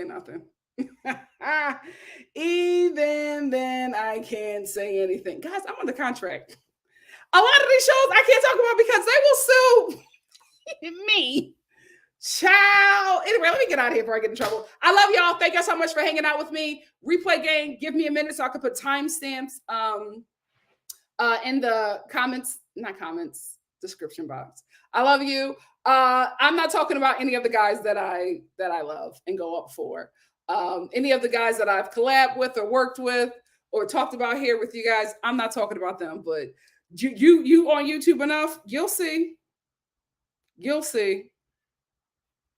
Misogyny, that internalized misogyny, it gets us. We not above a check. We getting checked internally. We got to do the work too. Not Kim Party. Yeah, I love me some Kim Party. Absolutely not. Not Funky. Funky's content has changed for me. But I ain't gonna hold you. I was on the ride from the beginning. Like, I really like Funky's content in the beginning. Not so much for me now. It's getting a little dark. I don't know what's going on, but it's getting a little dark and a little nasty. And some of the things that he's been saying, like from Chloe on, I can't. Because I feel like even if you are a gay man, you're still a man. And saying these things about women, that perspective has power. So you're just adding to our harm. And I just can't rock with you on that. But these are our shows. We can change it. But you have to say something, guys. I'm telling you, as somebody who works on these shows, like, if you're not saying anything, it won't. You got the power. I got to get out of here. I love y'all, and I'll see y'all soon for something else. Oh, I'll see you tomorrow for Traitors. I love that show. I can't wait. I love you. Bye. Oh, God.